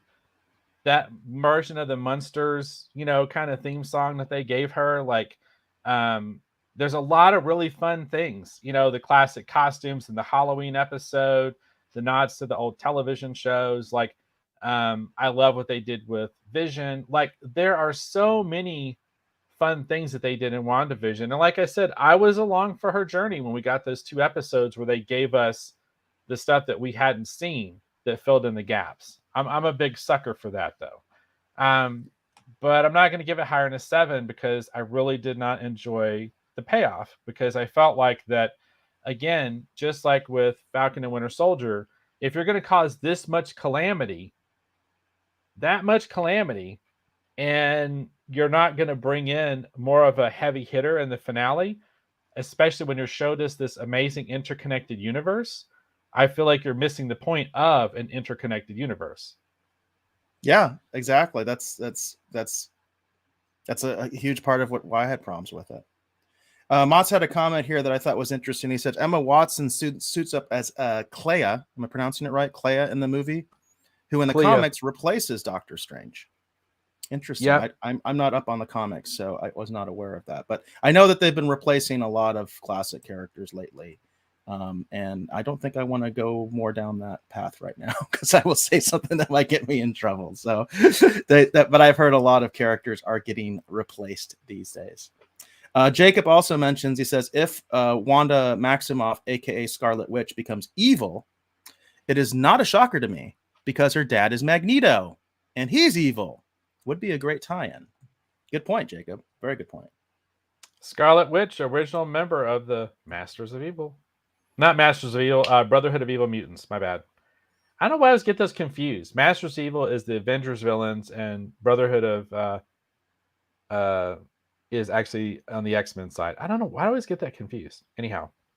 Hey, Nate had another interesting thing, and I think I might have heard this before, but just like on the peripheral, where he says the commercials in WandaVision was supposed to be Doctor Strange trying to communicate with her, but Kevin Feige didn't want Doctor Strange to come in and mansplain her powers, his exact words. It would have made more sense if it was Doctor Strange. I'm sorry, it would have made more sense if it was Doctor Strange. It would have made a ton more sense. Come on, guys. I mean, that's just.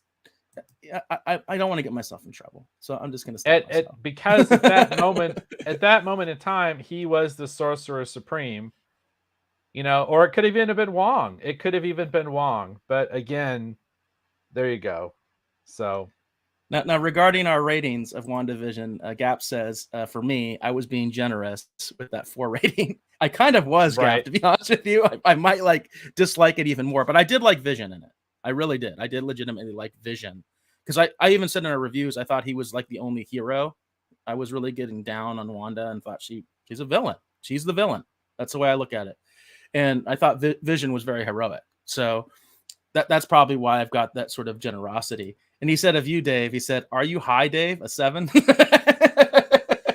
I'm just being honest, Gap. There's a lot of stuff about WandaVision I liked. And then also, too, in addition to that, now that we've had several Disney Plus shows, I feel like WandaVision, for me, is still one of the better ones because they did so many interesting things with it. There's a lot of variety to WandaVision, and I like that. And I really, really liked, I think it was Catherine Hahn who played Agatha Harkness.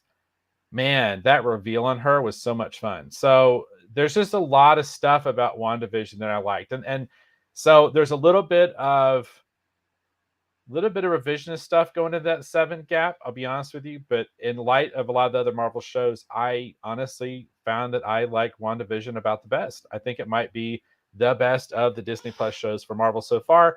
Until Moon Knight comes out, everybody. I'm really hoping Moon Knight's better. I'm hoping Moon Knight just buries all the Disney Plus shows.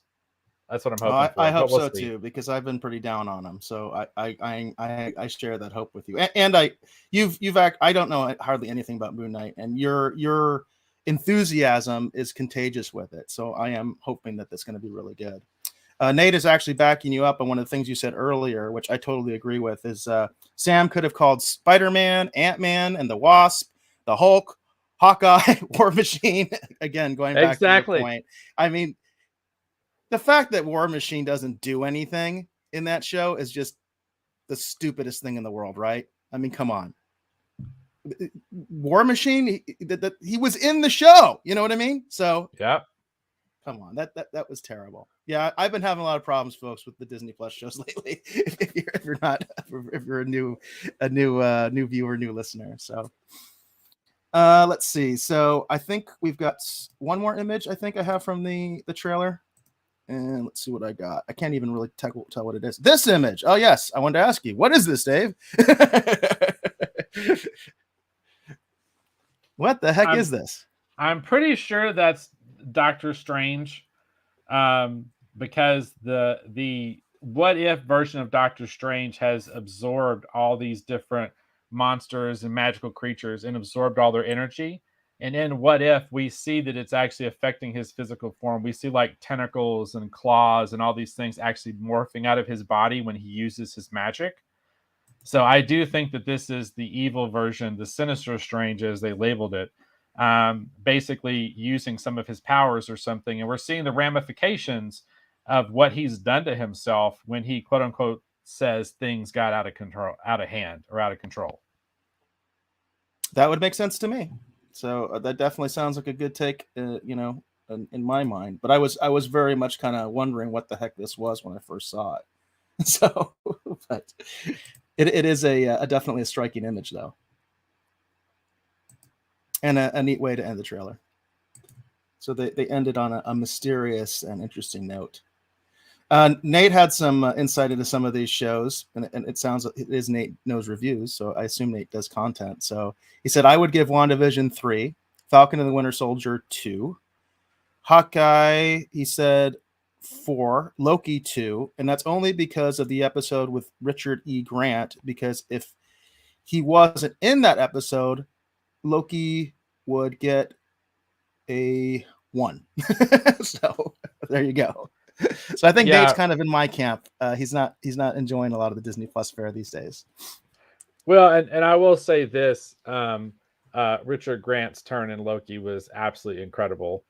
We had just so you know, Nate, we had a whole episode where at one point I was highlighting like trading cards and comics that might be interested to take a look at, because we were talking about the Marvel bump, where certain collectibles, on the trading card and the comic side were going up in value depending upon when a character debuted in a show or a movie or whatever. And we actually talked about classic Loki just because of that, because I loved it so much. That was incredible. And I totally agree with you. That's one that I haven't seen still. I still haven't even watched that one because I was kind of just down on the Winter Soldier one or whatever. So I just was like kind of done at that point. I haven't seen Hawkeye either. So, but Nate, he does seem to agree with you a lot, Dave, even when like you're in Synergy. He said, I have a theory about the image, the one that we just had for the end of the trailer. He says, I think that's the evil Doctor Strange absorbing the different Doctor Stranges from the multiverses. So yeah, you guys I could totally see appear that. to have some pretty good synergy going there in terms of your theories. And I would also, Nate, just so you know, I would say that not Loki, but Hawkeye was a lot of fun. That's definitely one of the better of the Marvel shows too. I just liked the emotional content of WandaVision. I know a lot of people didn't like it, but I really enjoyed a lot of aspects of WandaVision, even though I was absolutely very disappointed with how they tried to wrap everything up in the end. Yeah, I hear that.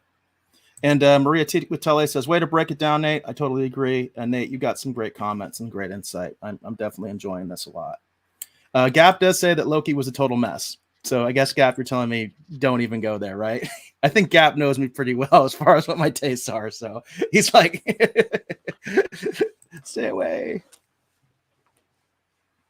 All right, very cool, very cool. All right, unless anyone else has any more comments about the Doctor Strange trailer, I think we should probably move on, actually, Eric, to talk about maybe John Williams doing some more Star Wars music, because we're at 1 hour 38 minutes. Before we go to that, because that's in the description, so we have to cover it. I do want to cover Motz's story really quick, because I think I just want a hot take from you on this, right, Dave, because basically it's a rumor.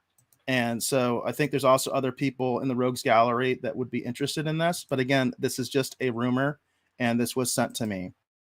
So let me share the article here. All right. Is it okay, Dave? Hold on. I don't see the article just yet. Let me make sure that there you go. Okay, that's you can see now, because I'm trying to read the article. So this is from our source here is bleedingcool.com. This was sent to me. I believe it was actually Motz who sent this to me. And it says, gossip, massive DC Comics merger to be announced. It says DC Comics gossip. This needs a blast from the past. The line in the gutters, red traffic light symbols of old, because a number of West Coast sources have woven up this morning to the word that something big is happening at Warner's with DC Comics. Just no one is willing or is entirely sure enough to share details. Not with me, at least. Not yet, I mean. Do you blame them? I'll tell anyone. The only detail I've been able to ascertain is that it is a merger. The question is, a merger with whom? No idea. Are they merging two divisions with Warner's, such as DC and HBO? Are DC and CW going to merge as a saleable entity? DC and consumer products aligning finally. DC Comics and DC Film being merged into one operation. Selling off DC to Disney so they can merge it with Marvel, absorbing another publisher already under Warner's ownership. No idea. But you can hear what some of the theories are there. So apparently there is this gossip.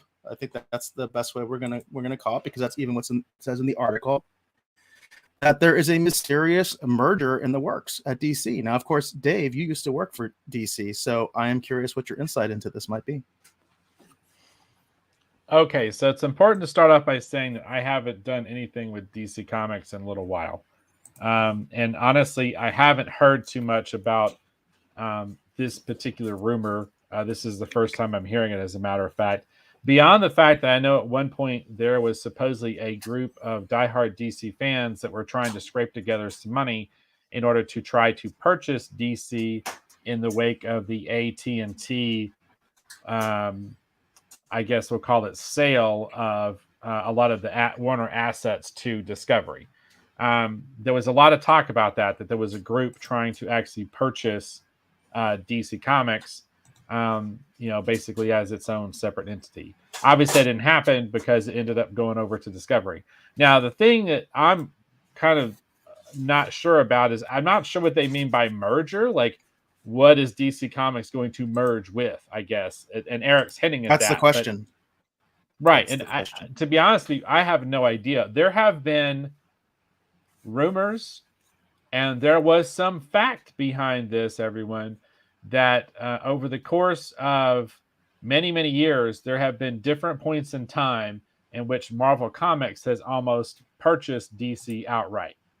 And so my initial thought would be, if there is going to be some kind of a DC Comics merger, in the light of recent news, those of you who are paying attention to what's going on would know that a recent thing that was done in celebration of an artist who we highlighted actually on this show recently, maybe something's going on with Marvel possibly finally acquiring DC. There's been talk about that for quite some time. Beyond that, I just don't know who DC Comics would merge with. Like another print division, like a YA like group. Like I don't know. I don't know who they would quote unquote merge with. I feel like if Marvel was to acquire them, that would be big, huge news. And just about anyone else who acquire them, I don't know if it's going to be that big a thing. Because if you're looking at the comic book industry as a whole, the outlier kind of other indie publishers, I mean, what are you looking at? I guess you could see something happening with Image, maybe. I know Todd McFarlane with McFarlane and Toys has been doing a lot of DC action figures lately. I don't know. I don't know where this is going. It's weird. Because like I said, the rumors I've always heard is that it's either DC trying to buy Marvel or it's Marvel trying to buy DC. So beyond that, I'm not sure. I just hope it doesn't affect my royalty checks. That's important. Absolutely. That's important. Asia has a take on this, and she says, I think the movies moving from HBO may be a tell with everything going to Hulu. That is interesting. You never know. That could absolutely be a possibility. I think, Dave, you were talking about that on one of the previous shows, all these, when we were talking about some of the the state of the streaming wars last week. We were mentioning some of that it's kind of weird where some of these movies are going. Like it doesn't seem to make sense when these guys have their own platforms, right? So that is an interesting take, Asia. That that with the stuff moving to HBO, but I would, or moving from HBO to Hulu. But the thing is, I in my mind, Warner Brothers would be insane to sell DC. I mean, there's just so much. I mean, Batman alone.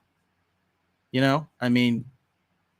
You'd be insane to get rid of that. So, well, and Asia brings out too. She says maybe Warner. Well, she doesn't say maybe. She says Warner Media. We've covered that previously. Merging, yeah, which we've talked about. Warner Media that. And Discovery are actually merging, and we have discussed that. But see, that's the thing. I don't know if this, because Warner's. with them moving the DC division to Discovery anyway, I have the feeling that Warner doesn't value DC to start with.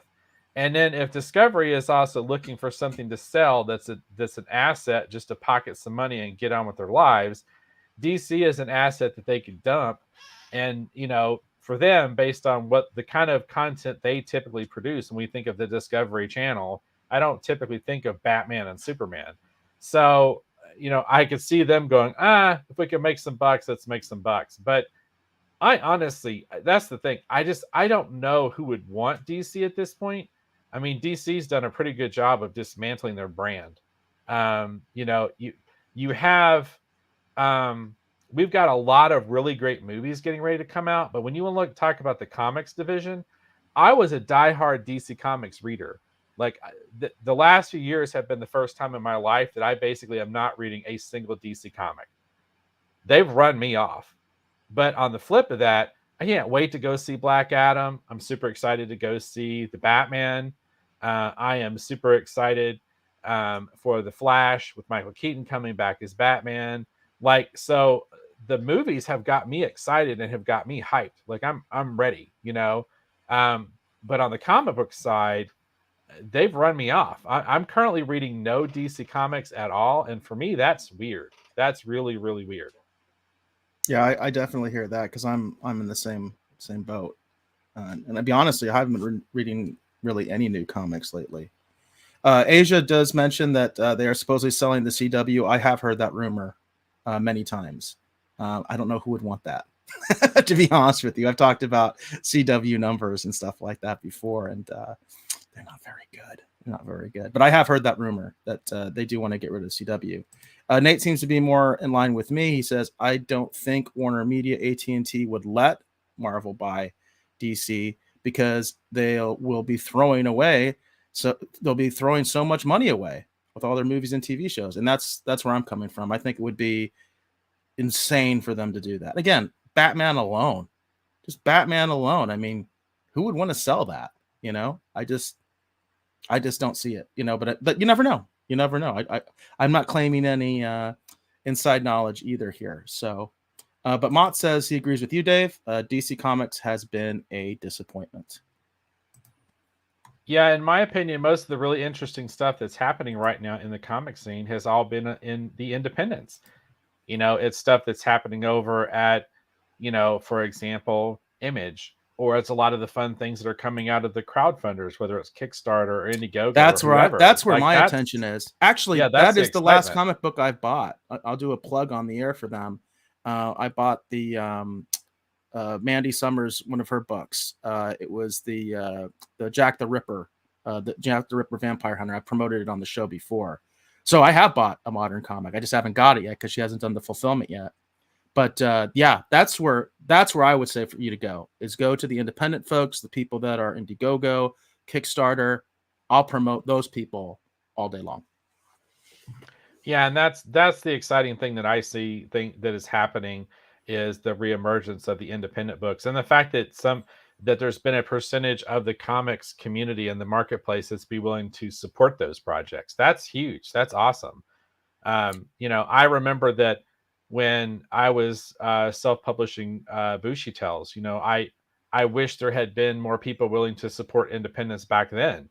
But back then, everyone had their big two books that they would buy no matter what, no matter how bad or how good they were. It did not matter. Like if that book was trash, they would still buy it because they've always bought. Like I can't tell you how many times I've heard that. I'd support more independent books, but my budget is X. And there are these certain DC and Marvel titles that I buy, even if they're trash, because I've always bought them. I heard that so much, I had blood coming out of my ears. And, it was just kind of like, okay, whatever. And there were a lot of really great independent books that struggled. Like books like Athena Voltaire, for example, by Stephen Bryant. I feel like, Bushy Tales kind of sits in that category too. There were a lot of great books. They had successes, like Bushy Tales had a sort of success, but it never really was what it could have been, just because the support wasn't really there. And now I feel like that there is that support. I see all kinds of people getting ready to roll out independent projects. A lot of longtime veteran creators, a lot of new creators who are emerging right now. I'm hoping to get something going here hopefully soon. So, there's a lot of fun things happening on the independent scene. So if you're a comics fan and you've been disappointed with the stuff that you've been seeing, I'm just going to tell you right now, you just need to look at what's happening on the independent scene. Look at what's happening on Kickstarter. Look at what's happening in Indiegogo. Find those projects that you like, that you enjoy. There's a lot of people doing fun things with public domain characters. There's a lot of really fun stuff going on. So I would recommend, look around, look at the independent titles, consider picking up one of those and supporting where your dollars can really make a difference to either get more books made or actually help a creator out in a very real, meaningful way. And I would love to have more those kind of people on the show. I would definitely reach out to anybody who's putting together their own book or something like that. Definitely all about that, and also with independent film, obviously as well, since that's more of my forte. Gap mentions, he says, November 2021, multiple layoffs, as well as DC cutting ties with its longtime comic store distribution partner, also sees DC Comics book line relaunch under the Infinite Frontier banner. He says, I think after DC being under Warner, and I did get your correction there, Gap, for 4 decades, they're probably going to consolidate closer to the TV and movie distribution. And that was one of the things in the article that they were talking about. That's the thing that would make sense to me, is just consolidate DC Comics with, whatever they call it now, DC Studios or whatever it is, and put that all under one umbrella. So they've got that all together. That's what makes sense to me. I definitely can talk to that. Go ahead and work through Gap's comments, but when you get done, I want to come back to that because I can definitely talk to this. Let's see. He just said that, yes, independent creators rock. That's where the future should be. 100% agree with that, Gap. He says, right now, I will not buy any new Marvel or DC books at all. He says they are trash. Harsh words, but I've heard a lot of that. And Gap, I definitely will hit you up. He says to hit him up on Twitter for sure, because I'm all about promoting independent anything, but especially comics and film. So now along these lines, I want to talk to what Gap talked about how, so that was the big initiative. That was the big push, actually, when I was at DC, just so everyone knows. The whole point of the New 52 rebrand and relaunch was actually to take the comics division and bring it more in line with the TV and movie divisions. That was the entire point. I can't remember her name right now, but our boss at the time, her entire directive and goal that was handed down to her from Warner's was to do that exact same thing. That's why, if you're paying attention, you notice that the Adams mechanized Iron Man suit that actually Scott Clark and I actually designed that showed up in Brightest Day, that's what the Atom was wearing when he debuted on Arrow. That's because they were bringing everything in line. And then somewhere in the midst of all that, things got really goofed up. And I don't know exactly what it was, except I can tell you right now that there was fighting between the different, for lack of a better term, we'll call them brands, within the DC Comics division. So the Superman family of titles had a group of editors and group of creators, and they're over here. And you had the Batman, can't see I'm talking with my hands. You had the Batman group of editors and creators, and they're over here. And then you had, quote unquote, the Justice League group. And then you had what was essentially the Wildstorm group. I forget what they called us, but it was basically all the Wildstorm characters, which I was a part of. And what ended up happening, you had the Titans. There was the Titans division. And what ended up happening is everyone was fighting over certain characters and certain villains and saying, you can't do that with this, and you can't do that with this other thing, or you can't use this villain, or you can't use that character. And then it got even weirder because certain books were already successful in doing well. Like the Batman books were doing just fine before they did the rebrand. So the Batman books kind of stayed mostly okay. The Green Lantern books were doing really good until the rebrand. So the Green Lantern books are kind of okay. So they didn't change too much. Everything else pretty much got thrown into a pot and stirred up and poured back out on the page. And some of it was good and some of it was a mess. But the whole goal of everything was to take these characters and update them and look at them as if they were going to be a character in a movie or in a TV show. How do we put them together so that they work in a more modern context? in a current contemporary movie. Like that was the point of that. And to bring all the designs under a more unified vision so that when you saw something on television, it wasn't jarring, or if you saw it in a movie, it wasn't jarring, that it all seemed to fit. That was part of the point of the new 52 rebrand. It wasn't just to sell books, but it was to do that. It was to, again, what was the term they kept using? Corporate synergy. We were supposed to bring everything in line. That was the Yeah. entire point of it.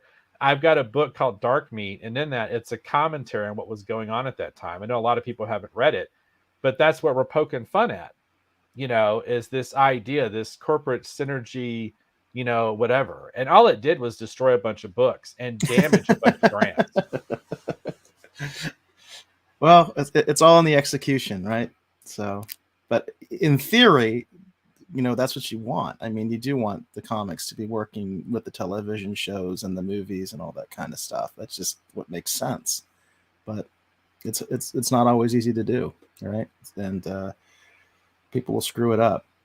Mott's had a comment that I missed earlier that I wanted to get to, where he says, I don't think indie comics were promoted as well back in the day. Big Two had the loyal readers with all the media. The indie have more of a platform to promote. Motts, I wonder what back in the day means to you. I'm very curious because, like in the 90s, for instance, I pretty much was only buying independent comics. I was a big supporter actually of Brian Pulido's Chaos Comics. Now he has Coffin Comics, which he's doing actually very well. He's like breaking records on, I think, crowdfunding. But I was very into independent comics back in the day. So I wonder how back in the day we're talking here. We're talking 80s, 70s. I mean, that's just my personal experience. Like in the 90s, I pretty much was just reading independent comics. I didn't support the Big Two hardly at all. So Nate mentions, as far as some of the movie stuff, he says, people keep blaming Joss Whedon for Justice League, but that was ruined by the suits. Instead of just pushing it back and waiting for Zack Snyder, they brought in Whedon and said, change this. We have talked quite a bit about Justice League. In fact, we did do a review of the Snyder Cut. Nate, I would definitely advise you to try to check that out. I don't know if I'm actually in the minority. I think I'm actually I think I might actually be in the silent majority. That's really my take on it, because I think a lot of people actually really did like Justice League. I mean, it wasn't as successful as a lot of the other movies, but I enjoyed it, the theatrical version. I really didn't like the Snyder version, and I don't like the Snyderverse. I've mentioned that many times before, that I'm not a fan of Man of Steel. I'm not a fan of. I mean, I loathe Batman versus Superman, and I am not a Zack Snyder hater. I talked about earlier, like my biggest praise I can give to a director is that I own their work. Like, I was showing Ghostbusters 1 and 2 earlier when we were talking about Ivan Reitman. That's the best tribute I can give a director. I have 300 on Blu-ray. I have Watchmen on Blu-ray, and I have a very small Blu-ray collection. So I'm not a Zack Snyder hater. I just hate what he did with DC. So I'll just say, you definitely check out the other episodes, because I go on infinitum about that. Right. But what I do want to do is highlight some positive things, because Nate does talk about the only two things in the CW right now: Superman and Lois, and Stargirl. Everything else is trash.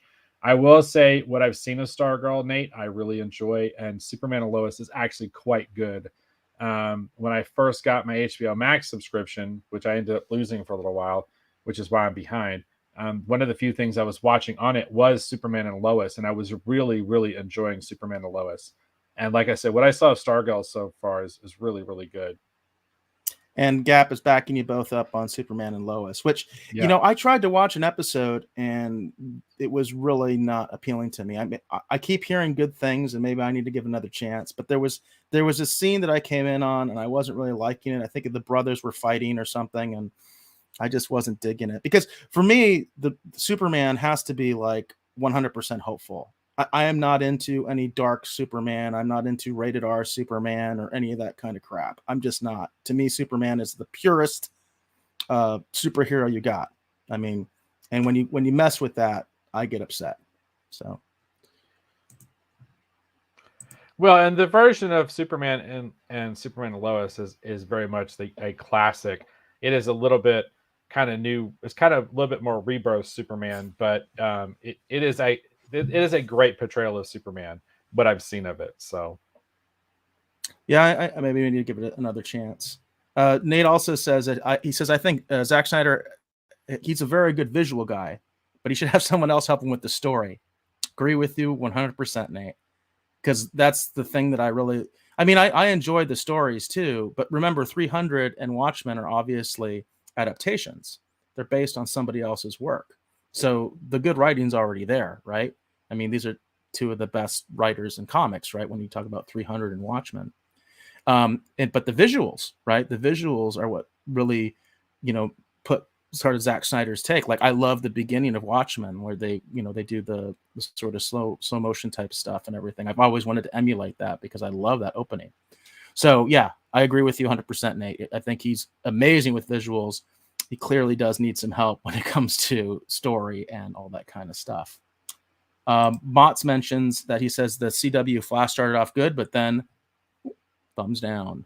And I agree with you, Mott's, because I did check out the CW Flash at first and I was liking it. And then I was like, nah, not anymore. So I'm actually with you on that one. And let's see. I do want to get caught up, but I also want to move on because we are out over 2 hours at this point. Nate does mention, he says, Ben Affleck's Batman was the best looking Batman we ever seen on the big screen. He looked like they ripped him out, like he got ripped out of the Frank Miller comics, I think is what he's saying. So agree to disagree. I'm not a huge Batfleck guy, you know what I mean? But you want to make a quick comment on that, Dave? What you think of Batfleck? I thought Batfleck was pretty good for the amount of screen time he got. It wasn't a bad portrayal of Batman on Ben Affleck's part. I thought it was actually pretty good. So it's just, I don't know. I didn't hate Batman v Superman, but I can see the problems with it.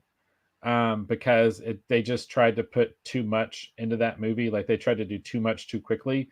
I feel at the end of the day, that's the problem with the Snyderverse. If we want to use that moniker, they were trying to do too much too quickly. And I feel at the end of the day, that's a fantastic insight. And I've mentioned this many times, and in our reviews of a lot of this stuff, you can look it up. When they were promoting Man of Steel, there was no inkling of a wider DCEU or anything like that. And in fact, they specifically said, oh, well, DC properties don't need that. They don't need to be like the MCU because they can stand by themselves. And then what happened later? They tried to shoehorn this DCEU or whatever you want to call it. So they had no idea what they were doing. So that's it. I mean, I think that we can all agree on that. Too much has been shoehorned in, whereas the MCU approach, where you had individual movies establishing every character, and then you culminated the Avengers, that's the way to do it, right? I think we can all agree on that.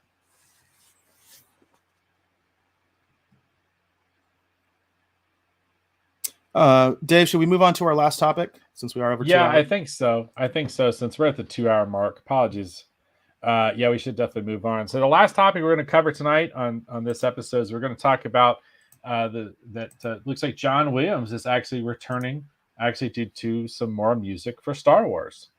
So that's really cool.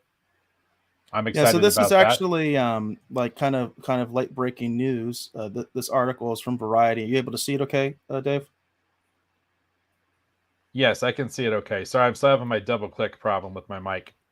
Yeah, I'm looking at the reason I'm asking Dave that, folks, is because I'm looking at the article and I can't see the control room when I'm trying to read the article. So it's dated February 17th, 2022. It actually was at 2:37 p.m. Pacific time. So this again is kind of late breaking news. It's from Variety. It says John Williams returns to Star Wars universe with Obi-Wan Kenobi theme. It says more than 2 years after completing his 9th Star Wars movie, composer John Williams is returning to the Jedi fold with a theme for Obi-Wan Kenobi. And it goes on to, of course, mention a lot about, John Williams' career and all that kind of stuff. But one thing that just really is amazing to me is they talk about what else is coming up for him. It says here, Williams, who turned 90 on February 8th, 90 guys, is remarkably busy. He's composing the scores for Steven Spielberg's The Fabelmans, which is due out in November, and for the fifth Indiana Jones movie, which is due next year. It says he will conduct the Vienna Philharmonic on March 12th and 13th, the Philadelphia Orchestra April 19th and 21st, the Pittsburgh Symphony on April 25th, and the Los Angeles Philharmonic September 2nd through 4th at the Hollywood Bowl. Folks, if you're in any of those areas, oh man, that's going to be a treat. But I think that's just amazing. I mean, the maestro himself, John Williams, 90 years old, still rocking and still giving us more Star Wars. Very cool. Very cool. I'm super excited. I think it was Dave Filoni used to describe John Williams' music as the oxygen of Star Wars. And I think that's an apropos way to describe the effect that John Williams' music has in terms of Star Wars. And not just Star Wars, but when you want to talk about great movie themes, you think about Superman, you think about Jaws. I mean, the music that John Williams has created that still lives on with us. I mean, it's incredible. It's absolutely incredible. And all of it's iconic. I mean, like crazy iconic. So the fact that John Williams is coming back to do the theme for Obi-Wan sounds absolutely incredible. And I'm super excited for that. Just in general, what are your thoughts on Obi-Wan? Do you think it's going to be up to muster? I mean, I know you've been enjoying a lot of the Disney Plus stuff. What's your take on that? I mean, we'll see. I mean, there was a couple things about Book of Boba Fett that bothered me, which I talked about on the previous episode. But overall, I did enjoy a lot of Book of Boba Fett. I pretty much loved The Mandalorian. The Mandalorian was so much fun. So I'm excited because I feel like the Disney Plus shows for Star Wars have been more the kind of Star Wars I wanted than what we got in the movies. And I've said before, I liked Force Awakens. I felt like it was like a really kind of great way to kind of restart things that they wanted. But the last two movies have so many issues. But then also some great ideas too. But the Disney Plus Star Wars shows have really kind of been more in my wheelhouse of what I wanted. I watched a lot of Clone Wars, so I got the Clone Wars references. So, for me, and again, I'm one of those weird people. I like the prequels. We talked about this before, Eric. I enjoyed the prequels. I've got issues with them here and there, but for the most part, I like them. So I'm hoping that Obi-Wan will be more in line with the Disney Plus shows, since it is a Disney Plus show. So I'm hoping to be excited and enjoy it, and I'm looking forward to it. So I'm on the more of the cautious side. If you folks we did do a review of the Book of Boba Fett, on our last episode. So please check that out if you want to get our take on the Book of Boba Fett. And Asia was on the show with us as well, so you get her take as well. And I'll just say I'm having some issues right now with a lot of Disney Plus, as with the Marvel stuff. I'm having some issues with Star Wars. Nate seems to be kind of echoing some of my sentiments. He says, I don't know about anybody else, but after the Book of Boba Fett, I am not looking forward to Obi-Wan. And the way they treated Gina Carano, I'm done with Star Wars, and I love Star Wars. Nate, you speak for a lot of people there, because there's a lot of people that feel exactly the same way. I've spoken on this show that I do feel that Gina Carano was treated unfairly. And I'll be honest with you, because we did a review of The Mandalorian. You can check that out. We did reviews of every episode, and it wasn't like I was even a huge Cara Dune fan. I'm not gonna pretend that I was like this huge Cara Dune fan. I just felt more badly about what happened to Gina Carano, and I didn't like it. I don't like where that's going, all that stuff. But Book of Boba Fett was disappointing to me. And like I said, we did do a full review just last week if you want to check it out, and Asia was here as well, so you get her take as well. So I'm very cautious, with Obi-Wan, because the thing that I'm really worried about is I'm really happy that Hayden Christensen is going to have a role, but in a way I'm kind of like pissed off about it, because I never had a problem with him as Anakin, and I love the fact that he actually did don the Vader armor. There's a story about that where Lucas was like, hey, let's just get some tall guy to do this, and he's like, no, I'm doing it. I'm Darth Vader, which I always really admire him for doing that, saying, yes, I am going to put on the armor. But in the context of the Obi-Wan timeline, there's that quote from Kathleen Kennedy where she's all like, "Oh, we're finally going to get that showdown that everybody's been waiting for." It's like, wait a second. What are you talking about, showdown? Okay, they did not meet during that time period. Okay, they fought twice, right? They fought on Mustafar, and they fought on the Death Star, and that's it. All right. So I'm I'm a big canon guy. I'm a big lore guy, and when people start screwing around with it, I get nervous. So I definitely feel you, Nate. All right. Do we have any more comments you want to highlight from the Rogues Gallery? Oh, he does mention though that he does like Rogue One and The Mandalorian. So and I tend to agree with you in that respect, Nate. Those are the best things from Disney Wars. Yeah, I was just actually talking again with again my friend Dean Zachary the other night.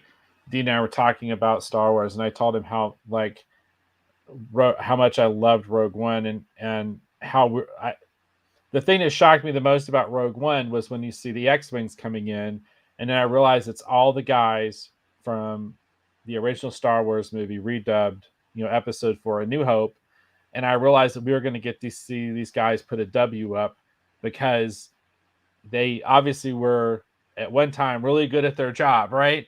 And I was just like, these guys are coming in to save the day, because since a little kid, I've been watching these guys die over and over and over again. And so when I saw them flying in, and I knew, well, they're going to survive this battle and they're going to win because we know that they attacked the Death Star, I was surprised at how excited I was to see all the original X-Wing pilots back and know those guys were going to have a win. Like, it was so exciting for me. It was ridiculous how excited I was at that. And that, honestly, that last part of the movie between Darth Vader attacking the rebel soldiers and everything, oh my gosh, like Rogue One, I really, really liked Rogue One. I had a lot of fun with it. So, and that is another film that I own. Again, the highest praise that I can give. I really do enjoy that sequence you're talking about. I feel like that space battle is the number 2 all-time space battle of Star Wars. Number 1 being Return of the Jedi as far as space battles. Really enjoyed that. I really thought that the whole sequence was awesome to see that the Rebel fleet and coming together in force for the first time. That was really what the idea was, where that's why even you can see the Imperial officers are really surprised, because usually the Rebels are like hit and run. And this is like the first time they're actually going into like a full battle against 2, Star Destroyers. It was a big deal. So I actually kind of get goosebumps thinking about it, because they did a really good job with that. And I really felt it. Jane says, of our story, it says, so awesome, John Williams doing the theme music for Obi-Wan Kenobi. And I think that is awesome as well. And I just think it's amazing that the man is still working at 90 years old. I mean, more power to him. That's pretty awesome. And I do want to call it a comment. Gap is saying you enjoy the Vespers Day faints.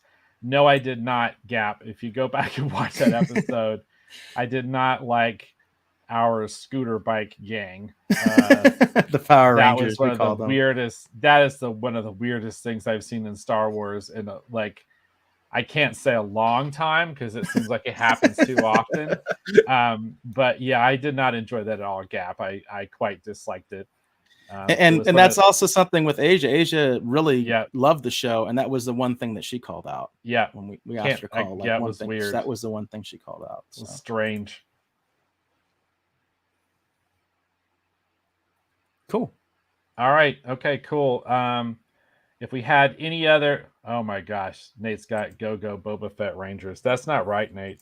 That's not right. Just going to tell you that it's not right. Now I got that stuck in my head.